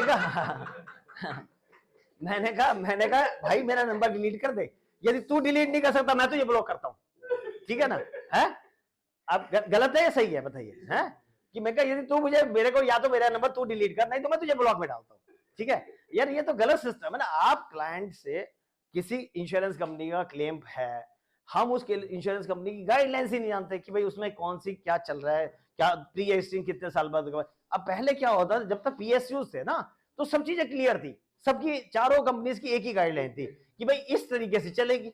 अब हर कंपनी ने टेलर मेड पॉलिसीज ला करके अपनी अपनी गाइडलाइंस चेंज कर दी। कोई कंपनीज ऐसी है जो 2 साल के बाद प्री एग्जिस्टिंग डिजीज कवर करती है, कोई कंपनी ऐसी है जो 4 साल के बाद प्री एग्जिस्टिंग करती है, कुछ बीच में 3 साल वाली भी आ गई, 1 साल वाली भी आ गई। तो हर कंपनी, तो यार ये तो आपको समझना पड़ेगा ना कि आप कौन सी कंपनी की पॉलिसी भेज। ये थोड़ी ना कि आप आपके पास आपने तो कोई बात नहीं, मैंने इसको यही समझा। नहीं ऐसा होता है, देखो जब भी कभी मैंने एक राकेश गर्ग आते थे, मैंने बताया था, लास्ट टाइम भी बताया था कि उनकी एक ओवरसीज मेडिक्लेम पॉलिसी 2-3 दिन लैप्स हो गई थी। तो मैंने बहुत, मतलब यार देखो जेन्युइन प्रॉब्लम है ना, तो आप हेल्प करनी चाहिए। कोई मतलब यदि कोई आदमी आपको फोन कर रहा है ना, देखो सर फोन करता है ना, तो वो कोई भी वैसे भी है ना, ये नहीं चलो आज हम इंश्योरेंस की बात करें, यदि कोई आदमी सामने से आपको फोन करता है ना, तो ये बात आप समझ लेना कि वो आपसे कुछ उम्मीद तो कर रहा है, ठीक है ना? और मैं सबसे पहले आपको ये बात बोलता हूँ, ना बोलना सबसे आसान है, हाँ कराना ना, हाँ उसको ना को हाँ में कन्वर्ट करना, यही तो चैलेंज है लाइफ का, और यहीं पे ही सक्सेस है। उम्मीद के अलावा वो यही मानता है यही एक व्यक्ति है जो मुझे सपोर्ट कर सकता है, इसलिए उसने इसको क्वालिफाई कॉल नहीं की, उसको कॉल नहीं की, जिसको कॉल किया ना वो सेलेक्टिव आदमी है, तभी उसे कॉल। हाँ तो देखो उम्मीद से कर रहा है ना, ठीक है। मैंने भी उसमें आप समझो कि कम से कम मेरी 10 बार डिस्कशन हुई इंश्योरेंस कंपनी से लेके उनसे लेकर के, मैंने कोशिश करी। और उसके बाद फिर मैंने बताया कि वो क्लाइंट उसके उस राकेश जी के ऊपर मतलब हावी हो रहा था कि भाई आपने मेरे को रिमाइंड क्यों नहीं कराया। तो जब उसने मेरे से क्लाइंट से बात करी तो क्लाइंट को बोला, मैंने क्लाइंट से सिर्फ इतनी सी बात बोली, मैं कहा सर ये ओवरसीज मेडिकल पॉलिसी है ना क्या, मैं सर ये तो आपको रिमाइंड करानी थी, हम थोड़ी ना रिमाइंड कराएंगे इसका हम क्यों रिमाइंड कराएंगे आपको, क्योंकि जो बंदा जा रहा है यदि वो नहीं आ रहा तो वो बताएगा ना हमारे को। मैं सर हम बहुत सारी, मैं कहा हम और राकेश जी वो लूप में थे, उन्होंने कॉन कॉल अरेंज करी थी। मैंने कहा हम और राकेश जी बहुत सारी पॉलिसी से वर्कआउट सेल आउट करते हैं, ये तो जब क्योंकि नॉर्मली बंदा जाता है वो घूम के आ जाता है वापस आ जाता है, तो हमें रिमाइंड कराने की जरूरत क्या आ रखी है सर, ये तो क्लाइंट का ही काम है रिमाइंड कराने का कि भाई मेरा स्टे एक्सटेंड हो रहा है। ये बात ठीक है कि हमें भी समझना है कि यदि 6 महीने की पॉलिसी है, हम ऐसे जैसे मेडिक्लेम के रिन्यूअल की तरह रख लें, उसमें मेरा ऑफिस का सिस्टम ये है, जिनको भी हम 3 महीने या 3 महीने से ऊपर की पॉलिसी देते हैं हम उसको एज ए रिन्यूअल की पॉलिसी की तरह लेके जाते हैं। 3 महीने के बाद जो डेट मेडिक्लेम के रिन्यूअल में आती है उसकी एक कॉपी वहां पे लगा देते हैं कि भैया अगली बार जब मेडिकल का रिन्यूअल बनेगा ना 3 महीने बाद वाला, मान लिया जैसे आज हम जनवरी में है और वो बंदा 30 अप्रैल को वापस आ रहा है, ठीक है, तो अप्रैल में 30 अप्रैल को उसकी एक्सपायरी दिखा के 30 अप्रैल वाली कैटेगरी में डाल दिया। अब जब हमारे पास अप्रैल के रिन्यूअल बनेंगे उसमें हम एक्स को कॉल कर देंगे, ये एक एक्स्ट्रा नेक्स्ट लेवल का काम है, ठीक है, बट अल्टीमेटली वो क्लाइंट उसको ऊपर। तो मैंने उसको ये रियलाइज कराया, मैं कहा सर इसमें राकेश जी कहाँ से, राकेश जी नहीं, मैं कहा सर राकेश जी को याद ही नहीं कराना था, राकेश जी के क्या, ये तो आपने बताना है ना। फिर मैंने उससे बोला कि आप अपना वीजा शेयर करो, उन्होंने वीजा शेयर करा, तो वो वीजा ही सिर्फ 10 दिन तक आगे वैलिड है। मैं कहा सर आप 6 महीने की पॉलिसी राकेश जी के ऊपर बात कर रहे हो, 6 महीने की पॉलिसी दे दें, वीजा तो 10 दिन के लिए बाकी है। तो मैं कहा 6 महीने की पॉलिसी मिलेगी कैसे आपको पहले, तो कह रहा सर वीजा तो मैं एक्सटेंड करा लूंगा। मैं सर आप वीजा एक्सटेंड कराओ, मैं पॉलिसी एक्सटेंड करा के दूंगा, कराओ तो सही, मुझे पता है हो ही नहीं सकता, वो कनाडा का वीजा है, कैसे एक्सटेंड करा लेगा वो वहां पे बैठ करके। तो जब मैंने उसको, फिर राकेश जी का फोन आया मेरे को, सर मैं कहा देखो, कह रहा सर अभी तक तो ना वो मेरे को हर बार बोल रहा था, मैं कहा आपके बाद ना वो आपको ये तो नहीं बोलेगा नहीं कि आपकी गलती है, ठीक है ना, क्योंकि अल्टीमेटली क्या होता है कि हमें ये पता होना चाहिए कि हम लोग कर क्या रहे हैं, ठीक है। तो मेरी आप लोगों से सबसे इतनी सी गुजारिश है कि आप लोग जो जनरल इंश्योरेंस का काम करते हैं या मेडिक्लेम का स्पेशली काम करने की कोशिश कर रहे हैं, या और भी जनरल गाड़ियों का, व्हीकल का, ये इसका उसका, ये जो भी काम करना चाह रहे हैं या फायर का पॉलिसीज करना चाह रहे हैं, आपको थोड़ा सा अपने आप को एजुकेट करना पड़ेगा।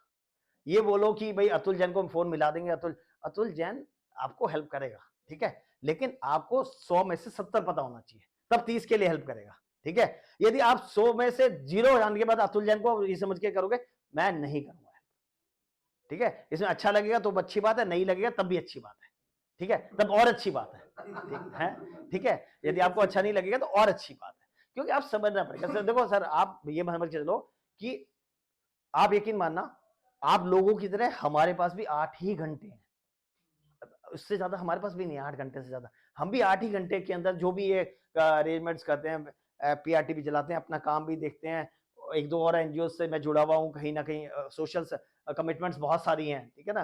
रात को भी कल किसी मैरिज से हम 12 बजे घर आए थे, ठीक है, और सुबह आना था सर, और मेरे ख्याल से मैं टाइम पे ही आया हूँ आज, और मंदिर हो आया मैंने आज, क्योंकि ड्राइवर रात को 12 बजे छोड़ा था, तो फिर मैंने ड्राइवर को बोला कि तुम सवेरे ऐसा करना 7 बजे आना, मैं ना मंदिर मेरे सूर्यनगर में ही हो जाऊंगा, मैं फिर नहीं तो फिर मैं राजेंद्र नगर आता था, यहाँ पे मंदिर यहाँ से आते हुए राजेंद्र नगर, तो मैंने उसको कहा मैं तुम्हें आधा पौना घंटा एक्स्ट्रा आराम मिल जाएगा, लेकिन उसको तो आराम दे दिया, लेकिन मैं तो उतने बजे ही उठना पड़ा, मुझे तो सारा कुछ प्रोसेस करना पड़ा ना सेम टू सेम। तो मैं सिर्फ इतना सा रिक्वेस्ट कर रहा हूँ कि आप लोग अपना जो भी काम कर रहे हैं ना, वो सिर्फ अपनी उससे जरूर करिए कि आपको पता होना चाहिए ये क्लेम, यदि आप मेरे से कोई क्लेम डिस्कशन कर रहे हो ना, आप मुझे 3 सोल्यूशन बताओ, यदि उन 3 सोल्यूशन के अंदर आपका कोई सोल्यूशन ठीक होगा तो मैं बताऊंगा, नहीं तो चौथा जो सही होगा मैं बताऊंगा। आप मेरे को यदि मेरे से सोल्यूशन लेते रहोगे ना, तो फिर आपका तो नंबर ही नहीं आएगा कभी सीखने का, कैसे आएगा बताओ मेरे को, आएगा क्या, नहीं आएगा ना। तो इसलिए मैं आपको एक छोटी सी एक स्टोरी और मतलब मेरी शेयरिंग देता हूँ कि आज मेरे पास जो सबसे बड़ा क्लाइंट है वो मुझे कैसे मिला, ठीक है। मेरे पास आज एक क्लाइंट है जिससे मुझे करीब करीब टोटल मिला के 60 लाख रुपए का जनरल और लाइफ का मिलाकर के प्रीमियम, मोटा मोटी 60 लाख रुपए साल का प्रीमियम आता है, हर साल का आता है। और वो मुझे अभी 2019 में वो किसी रेफरेंस से, उनके सन इन लॉ मेरे क्लाइंट थे, तो उन्होंने मेरे को कहा कि अब मेरे इन लॉ से मिल लो, वो दे आर बिग शॉट्स और आप उनसे मिलो।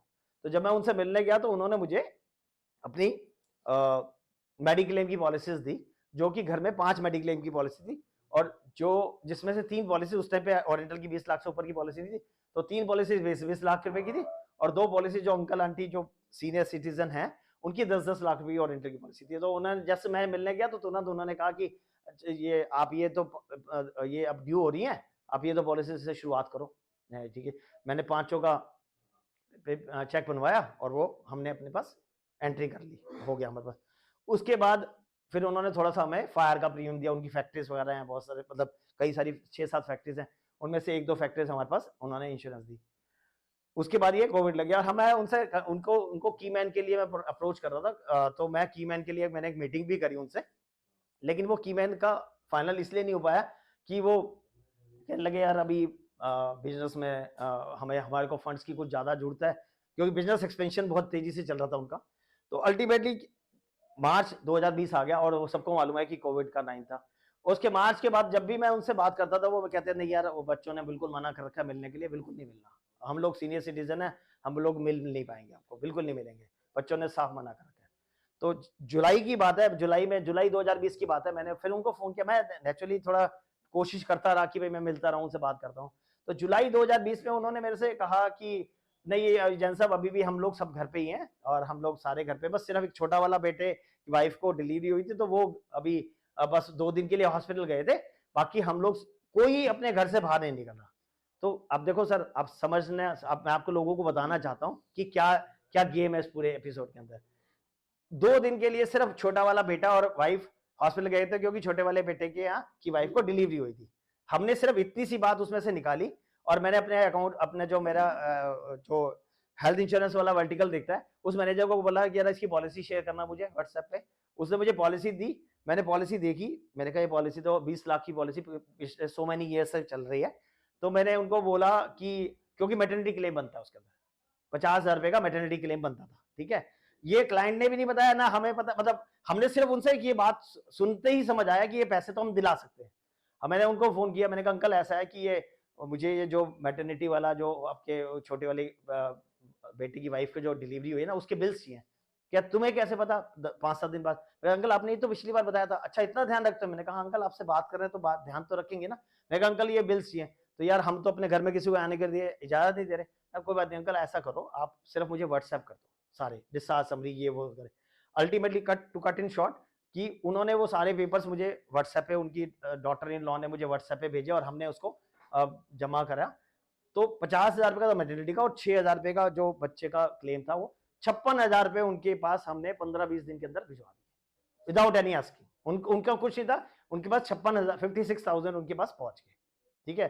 तो अब बड़े खुश हुए जब वो, मतलब 300-400 करोड़ रुपए की टर्नओवर है उनकी आज के दिन, ठीक है। उसके बाद भी 56,000 रुपए उनको फ्री के मिले ना, तो उन्हें बड़ा अच्छा लगा कि यार ये बंदा तो पहले, मतलब हमने मांगे नहीं थे, उसके बाद भी इस बंदे ने हमारे को पैसे दिला दिए। उसके बाद फिर हम मीटिंग के लिए बात करते रहे, नहीं जी मीटिंग नहीं मिलेगी, अभी तो बिल्कुल नहीं जा रहे। फिर सितंबर आ गया, सितंबर में उनके फैमिली में 3-4 जनों को कोविड हो गया, ठीक है, और वो हॉस्पिटलाइजेशन 3-4 जने, अंकल आंटी और एक बड़ा वाला बेटा और उनकी वाइफ, ऐसे करके 4 जने हॉस्पिटलाइज हो गए। चारों को हमारे पास क्योंकि मेडिक्लेम पॉलिसी थी, हमने उनको चारों का कैशलेस कराया।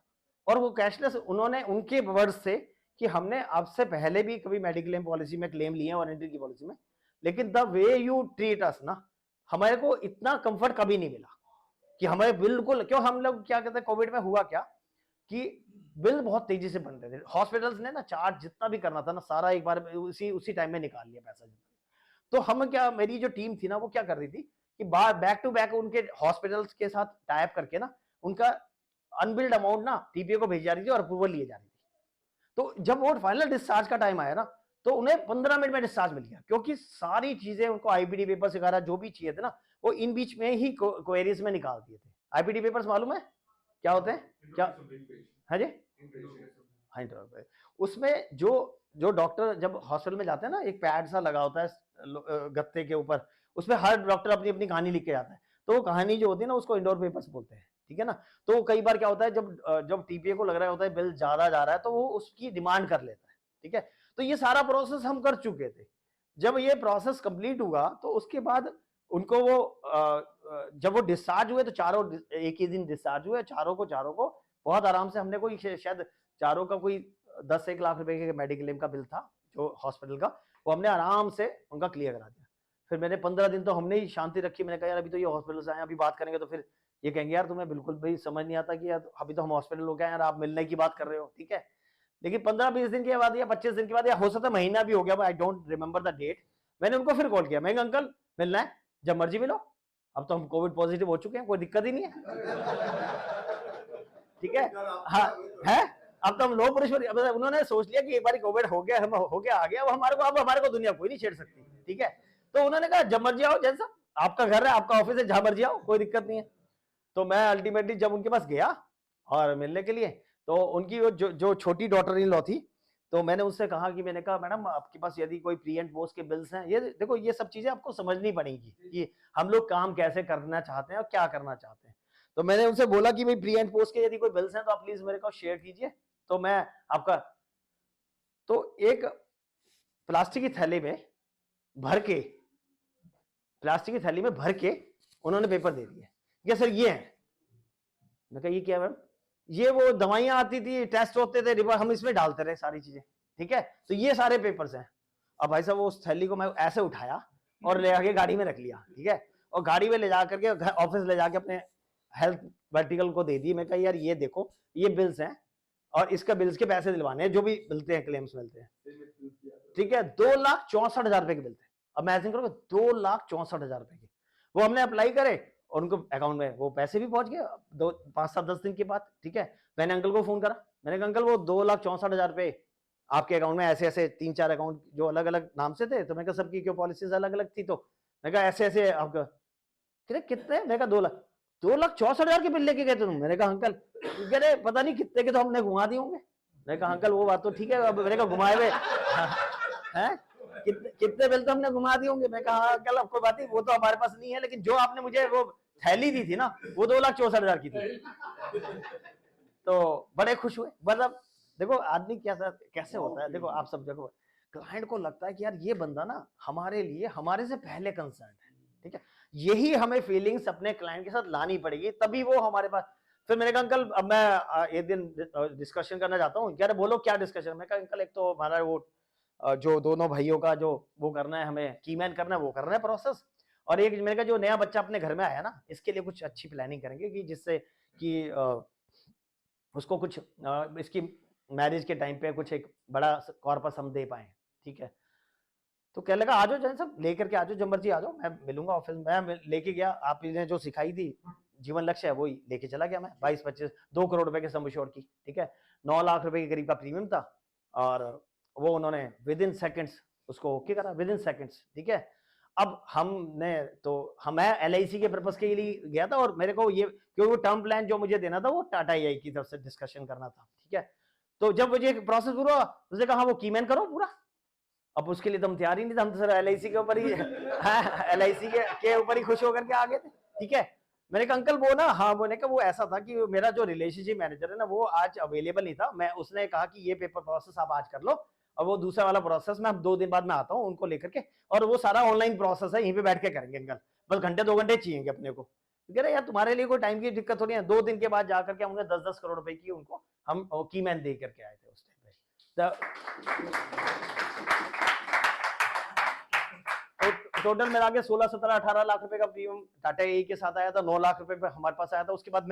उसके बाद अगले साल ही मैंने उन्हीं के छोटे बेटे को ही 12 लाख रुपए की जीवन उमंग दिया है, ठीक है ना, 12 लाख रुपए। तो मतलब बेसिकली क्या है, जब आप उनके साथ एक बारी आप किसी को के साथ सिंक हो जाते हो ना, और उसको लगता है कि अभी उनके मेरिन के क्लेम्स आ रहे हैं, हम लोग क्लेम्स आराम से हैंडल करे जा रहे हैं। अभी एक क्लेम हमारा रुका हुआ था मेरिन का, उसमें थोड़ी सी प्रॉब्लम थी कि उन्होंने क्योंकि वो सोलर पैनल्स बनाते हैं, तो सोलर पैनल का ना यहाँ से दिल्ली वहां से हरिद्वार से एक केरला शिपमेंट गई, तो उसके अंदर करीब करीब 110 पैनल थे, जिसमें से 30 पैनल तो टूट गए और बाकी जो बैलेंस थे 80 डैमेज, उसमें ना स्क्रैचेस आ गए। तो ये भी बात पता करने से या बात करने से पता लगा कि हाँ वो तो कवर तो नहीं होते, लेकिन सोलर के अंदर एक चीज पता लगी, यदि आपके सोलर पैनल के अंदर स्क्रैचेस आ गए ना तो एनर्जी लूज होती है। वो कहते हैं यदि आप हम इसको इस पैनल को लगाएंगे ना तो 100% एनर्जी आनी है ना, तो ये 60% देगा, क्योंकि इसके अंदर अर्थ ब्रेक होता है, ब्रेक हो जाता है। तो हमारे लिए तो टोटल ये सैल्वेज है हमारे लिए, इंश्योरेंस वो क्लाइंट क्या कहता है हमारे लिए। तो उसका वो जो डिस्कशन चल रहा था, उसके बाद हमें वो क्लेम चल रहा, प्रोसेस चल रहा, हम सर्वेयर है अहमदाबाद का, हम उस सर्वेयर से कंटिन्यूस टच में थे। तो सर्वेयर कह रहा है कि नहीं सर ये नहीं मिलेगा, क्योंकि ये तो हमारे पास इसमें कवर नहीं है, पॉलिसी कंडीशन को मैं चेंज नहीं कर सकता। तो मैंने कहा जी ऐसा करते हैं, एक बारी क्लाइंट के यहाँ मीटिंग करते हैं। और वो सर्वेयर था अहमदाबाद, वो तो आना नहीं उसने यहाँ पे। मैंने इंश्योरेंस कंपनी, ये काम है अपने घर पे ऑफिस में बैठ करके आप समझना कि क्लाइंट के लिए कितना पेन लेना पड़ता है, ये समझने की बात है, तभी क्लाइंट आज आपको आपके तरीके से लेगा। कि मैंने उसको इंश्योरेंस कंपनी के बंदे को बोला, मैं कहा सर आप लोग आओ, मैं चलता हूँ, हम चलते हैं क्लाइंट के साइड पे, और क्लाइंट के साइड पे हम वेब कॉल करेंगे और क्लाइंट बताएगा उसको, हम बैठे होंगे साथ में, ठीक है। उसको भी, क्लाइंट को भी लगेगा ना कि यार ये इंश्योरेंस कंपनी से कोई तो आया बंदा बात करने के लिए, नहीं तो क्लेम नहीं मिल रहा तो नहीं मिल रहा, उसमें तो मतलब। तो हमने वहीं पे डिस्कशन करके उस सर्वेयर को समझाने की कोशिश करी। कुछ अंकल ने जो, क्योंकि जो उन्होंने समझाया कि भाई ये चीज ऐसे है कि यदि इस पैनल के ऊपर स्क्रैचेस आ जाते हैं तो इसमें एनर्जी लूज हो जाती है, फिर ये किसी मतलब फिर ये उतना एफिशिएंट नहीं रहता और कोई लेना भी नहीं चाहता इसको। इसमें ज्यादा से ज्यादा जो बेस्ट पॉसिबल चीज होती है, हम इसको भाई मान लिया 8x8 का पैनल है सपोज, ठीक है, हम 8x8 में से देखेंगे कहाँ पे जंक है, उसको हम तोड़ करके ना ब्रेक करके छोटा बना देंगे, लेकिन उसको ये सब चीज करने में बहुत कॉस्टिंग लगती है, तो इसलिए ये हमारे लिए एज ए सैल्वेज है। वो उन्होंने समझाया, फिर उसके बाद हमने कुछ सर्वेयर से बात करी, तो सर्वेयर ने यही बोला कि देखो सर मैं ना पॉलिसी कंडीशन चेंज नहीं कर सकता, लेकिन हमने ये भी बताया कि सर यहाँ हरिद्वार से लेकर के केरला तक पहुंचने में 7 दिन लगे, और उस टाइम पे हमने वेदर रिपोर्ट, तो कितनी आप समझो मेहनत कितनी करनी पड़ती है, हमने पूरी वेदर रिपोर्ट निकलवाई उस टाइम पे कि कहाँ कहाँ से वो गाड़ी गई होगी और वहां पे वेदर कैसी थी, बारिश थी उस टाइम पे, बारिश का टाइम था, ठीक है। तो हमने कहा कि रोड टूटी हुई थी, एक नया हाईवे बन रहा है उधर साउथ में, ठीक है, वो उस हाईवे की वजह से जो आपको बाईपास करके गया वो रास्ता बहुत खराब है। ये सारी चीजें हमने गूगल से ढूंढ ढांड करके सब चीजें उसके पास पहुंचाई। भाई आपको जब किसी क्लाइंट को कंफर्ट देना है तो मना तो आप कह ही सकते थे सर ये तो कवर ही नहीं होता, रोल एंड जंक्स तो कवर नहीं होता, ये तो सबको मालूम, पॉलिसी में लिखा हुआ ही था, ये तो हम बोल सकते थे ना। उसके बावजूद भी अभी भी वो क्लेम सेटल, अभी भी क्लेम नहीं हुआ, लेकिन मेरी अभी क्लेम हेड से मीटिंग है इंश्योरेंस कंपनी के क्लेम। मैंने कहा सर ऐसा है, बहुत हो गया, अब हमारे को एक बार मिल लीजिए, हम एक बार बात करके डिस्कशन करेंगे, और मुझे लगता है कि जब हम मिलेंगे उससे, हम जो बैलेंस जो है ना उसको 50-50 में सेटल करा देंगे, ठीक है ना, कि भाई आप 50% benefit of doubt is always in favour of batsman, ये एक स्पेशल लाइन है, आप याद करना, benefit of doubt is always in the favour of batsman, ठीक है। यदि इसमें कुछ पॉलिसी के हिसाब से भी कोई झोल है ना कहीं पे भी, तो उस झोल का बेनिफिट क्लाइंट को मिलेगा, इंश्योरेंस कंपनी के पास नहीं रहेगा वो, ठीक है। तो हमने इसको इस तरीके से लिया, तो वो केस प्रोसेस है। अब देखो लेट्स होप कि हम कब, जिस दिन भी हमारी मीटिंग होगी तो उस दिन हम इसको बारे में डिस्कशन करेंगे।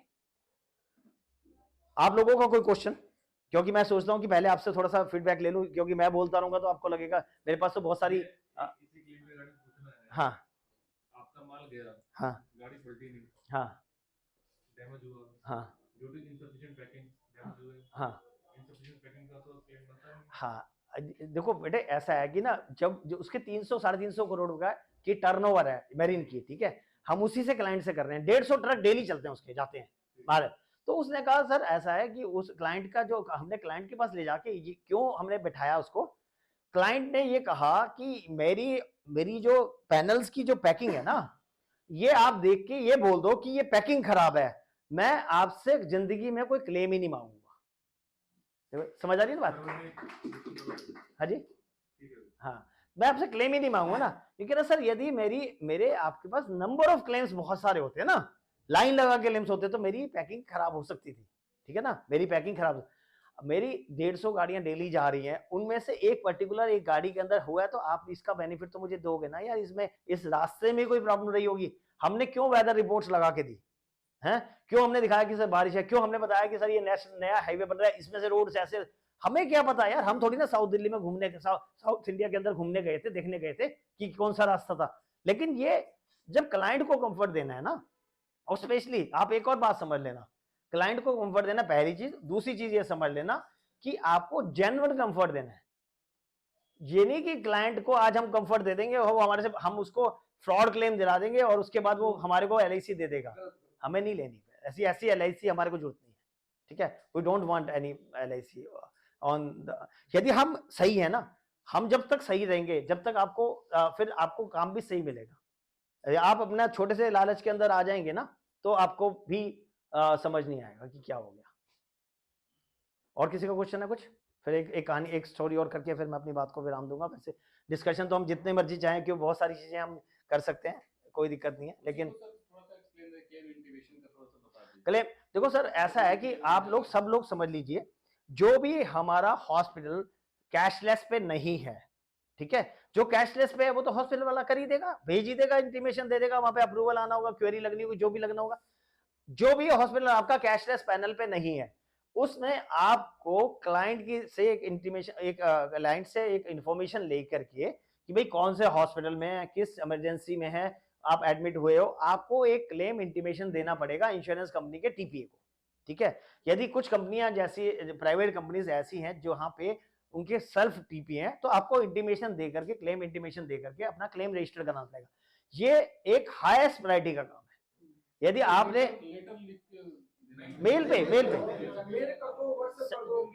व्हाट्सएप का रिकॉर्ड नहीं होता, मेल पे आप मेल पे एक क्लेम इंटीमेशन दे करके ना, आप क्लेम नंबर जरूर लो प्लीज। यदि आप क्लेम नंबर ले लोगे ना, सिर्फ क्लेम नंबर ले लोगे, तो फिर आपको कोई तकलीफ नहीं आएगी। और अगर वो उसी समय अगर रिजेक्ट कर दें, हमने मेल कर दी हाँ जी, और उनकी तरफ से नंबर नहीं आया, तो हमारे पास तो रिस्पांस है ना कि हमने रिप्लाई किया हुआ है। देखो सर, या तो ना लड़ लो, मतलब तैयार रहो बिल्कुल, है लाठ वाठ खरीद के रखो, ठीक है, जो तो जब वहीं पे चला देंगे। या तरीका ये है कि यदि नंबर नहीं आया, दोबारा मेल मांग लो, फोन पे कर दो, किसी बच्चे की ड्यूटी लगा दो, यार क्लेम नंबर रजिस्टर लेके रख लो ना। देखो हमारे को ना, मेरी बात सुनो, समझना, यदि कभी किसी से लड़ना पड़े ना, तो हमें ज्यादा एनर्जी की जरूरत पड़ेगी, ठीक है, और यदि हमें तरीके से चलना पड़े तो कम एनर्जी की जरूरत पड़ेगी, ठीक है। तो अपनी ना एनर्जी को बचा के रखो। सर का, हाँ जी बताइए सर प्लीज। हाँ जी, हम नॉर्मली क्या करते हैं ऐसे केसेस में, कोशिश करते हैं अगर वो पैनल पे नहीं है हाँ तो हम कोशिश करते हैं कि 1 बार 2 बार 3 बार कॉल करके उसी से मेल करा दें।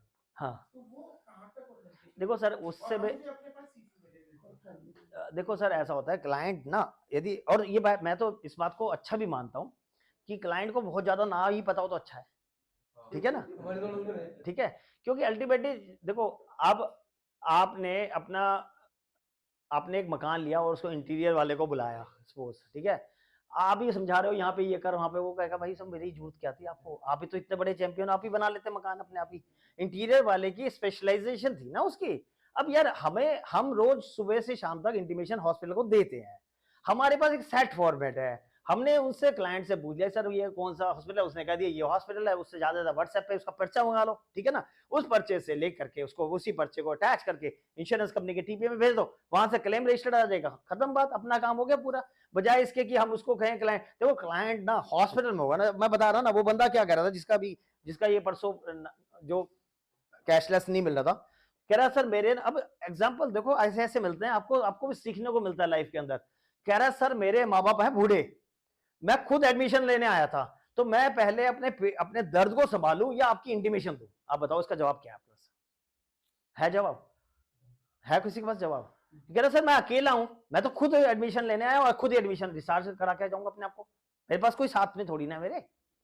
तो अब मेरे पास आज मैं कंफर्टेबल सिचुएशन में आया, जब मुझे लगा कि हाँ मैं ठीक हूं, तो मैंने अपने पेपर्स दे दिए उनको, तो उसमें प्रॉब्लम कहाँ पे है? अच्छा, इंटीमेशन के टाइम पे TPA भी तो मना कर सकता है कि हम इस हॉस्पिटल को लेकर, जैसे मैंने कहा इंटीमेट किया, मेल किया, तो उनका भी तो जवाब आ सकता है मैं इस हॉस्पिटल को कवर नहीं करते। नहीं कवर करने की बात नहीं है, उस कवर करने की, देखो यार ऐसा होता है, पहली बात तो ये समझ लेना कि ये इंश्योरेंस कंपनी के हाथ में ही नहीं है कि तुमने पैनल डी पैनल कर दिया ना, आपने डी पैनल ये नहीं करा कि ट्रीटमेंट प्री पैनल कर ही नहीं सकते कोई भी किसी का। जो ट्रीटमेंट डी पैनल करेगा ना, वो इंडियन मेडिकल एसोसिएशन करेगी, इंश्योरेंस कंपनी नहीं कर सकती। यदि ब्लैक लिस्टेड ऐसे करते हैं, मैं आपको, मेरा बहुत अच्छा एक्सपीरियंस है कुछ अच्छे हॉस्पिटल से, ठीक है। क्या होता है कि कुछ हॉस्पिटल जो है ना, वो हॉस्पिटल्स ना इंश्योरेंस कंपनी के टाइप्स को मानने को मना कर देते हैं, ठीक है, कि भाई अब वो कहते हैं कि जैसे भाई नॉर्मल जैसे आपके पास if you don't have a mediclaim policy, ठीक है, तो आपका 10,000 रुपए का रूम है, और यदि if you have a mediclaim policy तो इंश्योरेंस कंपनी ने उनसे वो उसमें टाइप किया हुआ है, तो उसका आपका 8,000 रुपए रूम है, डिस्काउंटेड 8,000 रुपए रूम है। अब आप कहोगे सर आपको 8,000 रुपए रूम के मिलेंगे, आपको 1,000 रुपए डॉक्टर फीस मिलेंगे, आपको 500 रुपए नर्सिंग फीस मिलेंगे। जब तक हॉस्पिटल चलते नहीं है उनको सब अच्छा लगता है, जब हॉस्पिटल को लगने लगता है ना चल रहे हैं तो उन्हें लगता है यार ये तो इंश्योरेंस कंपनी तो हमारे लिए लाइबिलिटी है। वो कहते हैं नहीं जैसे हम तो 10,000 हुड्डा जी से ले रहे हैं बिना इंश्योरेंस के, तो जो धर्मपाल जी से भी 10 लाख ले रहे हैं, जब बेशक वो खाली पॉलिसी है नहीं है पॉलिसी, तो वो जब उनकी दोनों की आपस की बातचीत नहीं बनती ना, पहला तो इस सिचुएशन होता है कि आपका एमओयू सेट नहीं होता दोनों से, तब वो डिपेनल हो जाते हैं, ठीक है, वो ब्लैक लिस्टेड बोल दो, डिपेनल बोल दो, ये बोल देता है। ब्लैक लिस्टेड में जो कैटेगरी जो आती है ना, ब्लैक लिस्टेड की मेजरली जो ब्लैक लिस्टेड की कैटेगरी आती है, वहां पे वो वाले हॉस्पिटल्स होते हैं जहां पे फ्रॉड क्लेम मिले जाते हैं। वहां पे ये पता लगा कि हुड्डा जी ने कहा कि कोई बात नहीं सर, ऐसा है कि मेडिक्लेम तो मैंने आपकी करी दी, टेंशन क्यों, ऐसा करते हैं 5-4 साल से पैसे भी दे लाई रहे हैं, अब आप ऐसा करते हैं 1-2 लाख रुपए इंश्योरेंस कंपनी से ले लेते, कोई दिक्कत नहीं है। हॉस्पिटल से 2-3 जनों ने मिला के अपनी बातचीत करके अपना हॉस्पिटल सेटलमेंट कर लिया, और जब इंश्योरेंस कंपनी को 1-2-4 क्लेम निकल जाएंगे आराम से, ठीक है, लेकिन इंश्योरेंस कंपनी के पास भी, हाँ, उसको भी मालूम है कि इंश्योरेंस कंपनी को भी तो मालूम है ना कि यार कौन से क्लेम्स, हाँ सारे क्लेम्स, तो जब वो देखते हैं कि एक हॉस्पिटल से बैक टू बैक अच्छे क्लेम्स, बैड क्लेम्स आ रहे हैं, ठीक है, और जब वो ट्रीटमेंट देखते हैं कुछ नहीं हुआ ट्रीटमेंट, ठीक है, और क्लेम्स आ रहे हैं, ठीक है, और वो जो हॉस्पिटल में केस प्रेजेंट कर रहे हैं वो इतना ऑथेंटिकेटेड होता है कि उसको आप चैलेंज भी नहीं कर सकते, इतना ऑथेंटिकेटेड होता है कि भाई चैलेंज नहीं कर सकते, तो तब उन्हें समझ आता है कि ये हॉस्पिटल इज मेकिंग मनी, और जहाँ कहीं ना कहीं से जब भी कोई आदमी अच्छा काम करता है उसकी भी वर्ड ऑफ माउथ कंपेन होती है, जब कोई आदमी बुरा काम करता है तब उसकी भी वर्ड ऑफ माउथ कंपेन होती है, तो ये सारा वर्ड ऑफ माउथ कंपेन का ही खेल है। तो आप अच्छा करोगे तब आपको और बिजनेस अच्छा मिलेगा, आप बुरा करोगे तो आपका अच्छा बिजनेस भी चला जाएगा, ठीक है, तो आप अपना काम अच्छे तरीके से, साफ सुथरे तरीके से विद एथिक्स करो, यदि आप अपने एथिक्स से काम करोगे ना तो आपको कोई रोकने वाला नहीं। नहीं रिएम्बर्समेंट मिलेगा, देखो ऐसा होता है कि मैंने बताया ना आपको, आपने क्या किया, आपने ब्लैकलिस्ट कर, आपने कहा जी मेरे लिए ब्लैकलिस्ट है, आप उसमें स्टोन का प्लांट सर्जरी नहीं कर सकते, बट आपको मान लिया अटैक पड़ा है, आ रहा है, आपके पास ऑप्शन, आप उस टाइम पे हॉस्पिटल नहीं देखेंगे, आप अपने बंदे को इमरजेंसी सिचुएशन देखिए, यदि आपका कोई कैटरेक्ट का ऑपरेशन कराना है, आप उस ब्लैकलिस्टेड हॉस्पिटल में चले गए, वो नहीं मिलेगा, क्योंकि कैटरेक्ट का ऑपरेशन एक प्लान्ड सर्जरी है, आपको नी रिप्लेसमेंट करानी है, आप उस हॉस्पिटल में जाके करोगे, नहीं मिलेगा, ठीक है, जो आपकी प्लान्ड सर्जरी है ना, you can move to other hospital, ठीक है, और यदि आपका इमरजेंसी है तो एवरी कंपनी है, और ये मैं दुबे जी को भी बता रहा हूं, आपका क्लेम पेबल है, ये कुछ भी बोल दे इंश्योरेंस कंपनी है, आपको ज्यादा से ज्यादा क्या करना है, अभी क्लाइंट को, अभी ना ऐसा होता है कैशलेस डिनाई हुआ है, ठीक है, आप रिएम्बर्समेंट के पेपर डाल दो, ठीक है, रिएम्बर्समेंट के पेपर पूरे प्रॉपर डाल दो, लेट देम से कि भाई वी विल नॉट पे द क्लेम, हाँ, तो उसके साथ साथ आप इसको रिएम्बर्समेंट में डाल दो, 101% क्लेम पेबल है, 101%, आपको सिर्फ यही लेना है सिर्फ, हाँ यही प्ली लेना है कि सर जब हमारी तबीयत खराब थी ना, हम अपने पेशेंट को देखेंगे या इंश्योरेंस कंपनी को इंटीमेशन देना की सोचेंगे, ये तो उसमें कोई गलत भी नहीं है, ये नहीं हमने उसको, यदि उसकी इंटेंशन खराब है तो बात अलग है, यदि इंटेंशन खराब नहीं है ना तो आपको क्लेम मिलेगा ही मिलेगा, क्लेम कभी नहीं रुकता यार, क्लेम, और इंश्योरेंस कंपनियों ने आज प्राइवेट कंपनियां 20 साल पहले आई थी, 20-22 साल पहले आई थी, और सरकारी कंपनियां इतने सालों से कर रही हैं, ये सब कंपनीज ने क्लेम पे करी है, तभी ये इंडस्ट्री इतनी बड़ी हुई है, ठीक है, नहीं तो ये इंडस्ट्री, अभी हम लोग बिमटैक में गए थे, मैं फिगर्स भूल रहा हूं, लेकिन उसमें उन्होंने फिगर बताया था ना कितने, कैसे 2000 से लेकर 2022 तक के फिगर्स कैसे जा रहे हैं, आपका ग्राफ भी अलग दिख रहा है कि कैसे जा रहे हैं वो, तो इंश्योरेंस हमेशा यदि, और इंश्योरेंस कंपनियों ने क्लेम पे करे ना तब वो सर्वाइव करती हैं, क्लेम डिनाई करके कभी कंपनी सर्वाइव नहीं करती, आप समझ लेना। हाँ जी सर प्लीज। क्या इंश्योरेंस कंपनी बोगस क्लेम को भी पे करती है क्या सर? मेरे पास एक एक्सपीरियंस एक डॉक्टर है, वो मजीदिया हॉस्पिटल में फिजिशियन है और शाम को अपना क्लिनिक रन करता है, उसने मुझे लाइफ इंश्योरेंस के लिए बुलाया है, मैं बैठा हूँ साथ में, वो डील कर रहा है पेशेंट्स के साथ, और पेशेंट्स को ना पथरी है, और उसने बोला कि इसका ना ट्रीटमेंट ऑपरेशन का 50,000 खर्चा है, उसने बोला इतना तो मैं अफोर्ड नहीं कर सकता, तो आप एक इंश्योरेंस करा दो। अब मैं सामने इंश्योरेंस पर्सन बैठा हूँ, उसने मुझे बुलाया, मैंने बोला सर, उस समय तो मैंने उनको नहीं बोला, पर पेशेंट के अपने का मैंने बोला था पर इनका क्लेम मिलेगा नहीं, मिल जाएगा। क्या बात कर रहे हो, मिल जाएगा, ये तो वेटिंग लगेगी। कह रहा नहीं इसका हम मिल जाएगा। मैं कैसे कर दूं, थोड़ी तो नॉलेज दे दो मुझे, आप क्या दिला दोगे? कह रहे हम ना इसका बीमारी कुछ और दिखा देंगे। गलत हो गया ना, ऐसा लगता है। देखो ऐसा है, लेजिक को कैटरेक्ट में दिखाते हाँ। हैं, और कुछ भी हो गया ना। देखो देखो चोरी करेगा ना सर, उसके लिए देखो कौन सा सर, आप हो सकते हैं? आप एक बात समझ लेना, आप एक बात समझ चोरी लेना, करते भाई। कितना टाइम है? हो गया। आप एक बात समझ लेना कि आपने डिसाइड करना है कि आपको करना क्या है, ठीक है? This is your choice, this is your life.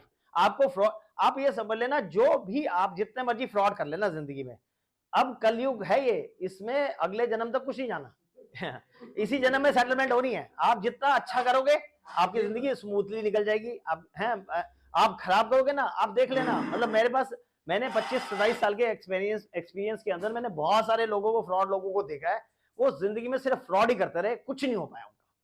बस मेरा सब्जेक्ट ये था कि जो आंसर क्लेम है उसमें छोटे-छोटे पे वो क्लॉज लगा करके रोक देते हैं, पर बिल्कुल प्योर मोमेंट्स को नहीं पकड़ पाते। देखो आपने देखा होगा कि पुलिस कितने केस सोल्व कर पाती है, आप समझना पड़ेगा ना। तो कहीं ना कहीं तो यार, कहीं ना कहीं तो उसको छोड़ना भी पड़ेगा ना लाइफ के अंदर, सर ठीक वो है? भुज वाला एग्जांपल दे दो ना, हाँ चेयरमैन साहब वाला, हाँ हाँ जो भुज में जो हुआ था, हाँ। अपने चेयरमैन जो क्लेम बांटे थे, वो एग्जांपल दे दो ना। नहीं तो मैं तो सिर्फ इतना कहता हूँ कि आपको देखो, सामने वाला क्या कर रहा है ना, हमें उससे कोई फर्क नहीं पड़ता, ठीक है? हमें उससे कोई लेना देना नहीं है। हमें अपनी संस्थाओं की ना कदर करनी है, चाहे बेशक वो हम लाइफ इंश्योरेंस से जुड़े हैं, चाहे हमें अपना प्योर और एथिकल बिजनेस करना है, अपने तरीके से कोई गलती नहीं करनी है, अपने तरीके से कोई हाइड नहीं करना है। उसके बाद क्लाइंट हाइड कर रहा है ना, ये क्लाइंट की प्रॉब्लम है, ठीक है? नेक्स्ट टाइम एक क्लेम, एक बहुत बढ़िया और है, वो आपको नेक्स्ट टाइम बताऊंगा जब भी मेरे को मौका मिलेगा आपसे बात करने के लिए, कि कैसे लोग, अच्छे लोग, मतलब बढ़िया लोग भी हमारे जैसे बंदे को से चीजें हाइड करके पॉलिसी ले लेते हैं, और जब क्लेम रिजेक्ट होता है तब पता लगता है कि ये क्या चीजें हैं। तो ये सब ब्रेक के बाद। Thank you so much.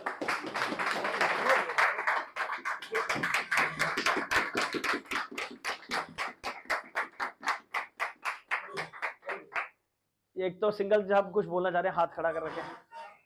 Session था, हाँ उससे रिलेटेड हाँ। बैठ जाओ एक रिचुअल का एग्जांपल है, लास्ट वीक का एग्जांपल है जो आपने कहा कि इसको करके हम कैसे वो चीजें कर सकते हैं। एक क्लाइंट ने लास्ट ईयर, क्लाइंट इतना बड़ा कि बहुत बड़े राइटर हैं, बहुत सारी बुक्स आती हैं, यूएस में पता नहीं कहाँ अवार्ड्स लेते हैं, जिनकी खुद की शादी राजीव गांधी की कोठी पे की गई थी, तो इतनी बड़ी शख्सियत खुद होगी अपने आप में। तो जब उनके पास मेरे दोस्त ने मुलाकात हुई तो हेल्थ इंश्योरेंस की पॉलिसी नहीं है। करते करते मैंने उन्हें कन्विंस किया, हेल्थ इंश्योरेंस की ली। पिछले साल उन्होंने सिर्फ 5 लाख रुपए की पॉलिसी बड़ी मुश्किल से होगी, 5 लाख की पॉलिसी जबरदस्ती दी थी, उन्होंने ले ली। लेने के बाद अभी लास्ट 1-1.5 महीना पहले, 2 महीने पहले क्लेम आ गया। अब उस पर 50% एनसीबी लगता था, तो वो पॉलिसी 5 की 10 की होगी और 50% एनसीबी लग गया। अब एनसीबी लगने के बाद अभी इस साल में लगभग 9 लाख रुपए का क्लेम आ गया। अब पहले ही साल में 9 लाख रुपए का क्लेम आया, तो हमें भी लगा कि इसे प्रॉपर्ली प्रेजेंट करना था, तो वो 9 लाख रुपए का क्लेम पूरा सेटल हो गया। पहले तो उनका फोन आया, यार मैं ऐसे ऐसे एडमिट हूँ और मेरे को क्लेम चाहिए, वाइफ ऐसे है, बच्चा ऐसे है, तो ये क्लेम चाहिए। तो अब 5 लाख रुपए की तो तुम्हारी पॉलिसी 5 तो करा ही दोगे। हाँ सर बिल्कुल करा देंगे। वो बाई चांस क्लेम आया 9 लाख रुपए का, वो 9 का 9 सेटल हो गया। और अभी उनके रिम्बर्समेंट के पेपर डाले और वो डाल के उसमें से फिर लगभग 75,000 रुपए वो सेटल हो गए। 5 लाख की पॉलिसी पे 9,75,000 रुपए सेटल हो गए। ये समझो कि इतने खुश हुए वो, यार 9,75 दिलवा दिए, 5 की पॉलिसी पे मुझे था 5 की पॉलिसी पे 3-4 ही मिलेंगे। वो 9,75 जब मिले, अभी पिछले हफ्ते में ही अपना एक चेक दिया 5 लाख रुपए का लाइफ इंश्योरेंस का। 1-1 लाख रुपए के 2 चेक दिलवाए उन्होंने अपने लोन के। उनको फोन कर करके, यार एक ऐसे आदमी से मिलवाना तो जिसने 5 लाख की पॉलिसी में 10 का क्लेम दिलवा दिया। मतलब और कुछ नहीं कि भाई कैसे एनसीबी लगा क्या लगा, उन्हें कुछ नहीं पता, 5 की पे 10 का क्लेम मिल गया बस। और उसमें 3 पॉलिसीज अभी हमने उठाई लास्ट। हाँ वही है ना, देखो ये सबसे बड़ी बात यही है कि हमें अपना काम तरीके से और एथिक्स से करना है, ठीक है? तो और उसके बाद फिर देयर इज नो लिमिट। और जिंदगी में आपको ये समझना पड़ेगा, खुशियों की कोई वो पैरामीटर नहीं है। बहुत सारे लोग के पास बहुत कुछ होता है तब वो खुश नहीं हो पाते, और बहुत सारे लोग जो 20 रुपए के जामुन खरीद के भी खुश हो जाते हैं, ठीक है ना, बल्कि जैसे है, खुशी तो और उनके पास बांटनी कपड़े, चाहिए ना। उनके शरीर पे शायद कपड़े नहीं होते बच्चों के, लेकिन वो खुशी जामुन से बांटते भी खुश हो रहते हैं, जाते हैं, बांटते ठीक है। तो अपनी जिंदगी में खुशियों की कोई वो पैरामीटर नहीं है, बट आप जिंदगी में यदि अच्छे तरीके से काम करते रहेंगे, अपने क्लाइंट्स को सही एडवाइस देते रहेंगे, अपने क्लाइंट को अपने इंश्योरेंस कंपनी के साथ आप राइट प्रेजेंटेशन करते रहेंगे, तो लाइफ में there is no hurdle in life.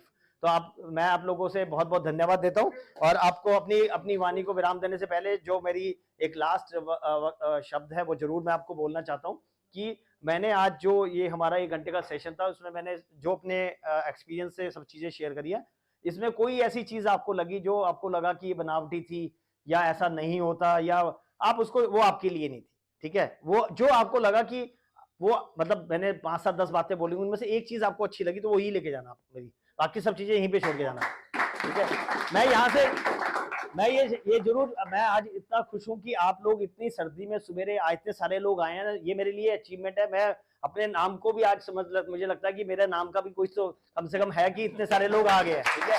हाँ, नहीं तो पिछले दिनों से यही पता लग रहा था कि जब हम क्लास करते थे तो बहुत नंबर ऑफ पीपल, मेरे कम लोग आ रहे थे, तो आज यदि नाम की वजह से भी इतने लोग आए, और मैंने कोशिश करी है कि मैं आपको राइट चीज डिलीवर कर सकूं, और मैंने सिर्फ अपने एक्सपीरियंस से आपको सच बातें बताई है, जो मेरे साथ हुआ है मैं वो बताया है, ठीक है। और इनमें से जो चीज आपकी अच्छी है वो आपको है, जो चीज आपको अच्छी नहीं लगी, और उसके बावजूद भी यदि मेरी किसी चीज से आपका दिल झुका हो तो उसके लिए आपसे क्षमा प्रार्थी हूँ।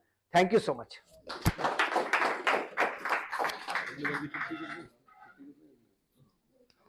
एक मिनट सेटल, बैठ जाओ भाई, बैठ जाओ।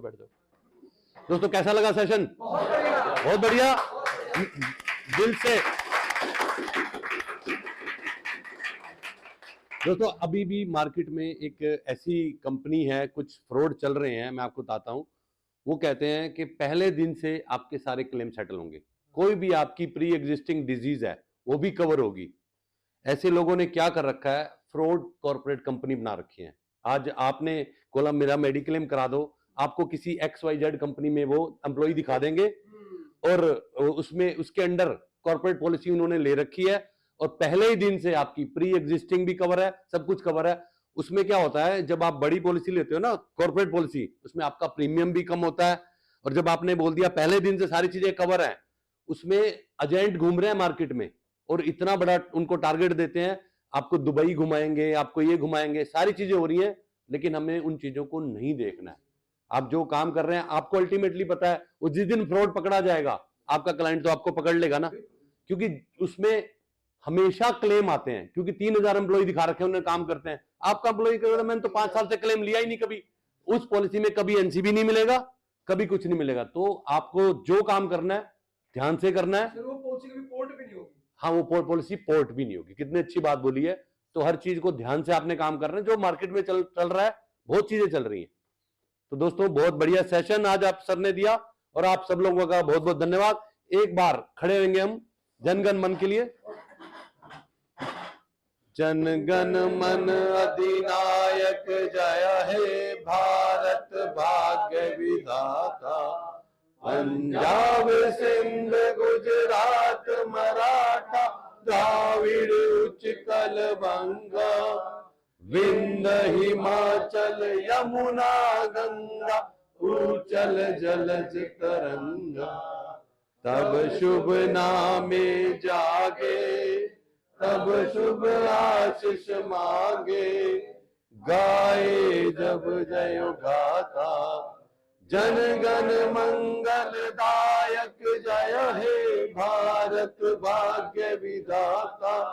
जय हे जय हे जय हे जय जय जय जय हे। भारत माता की जय, LIC माता की और आपकी माता की। Thank you friends, thank you.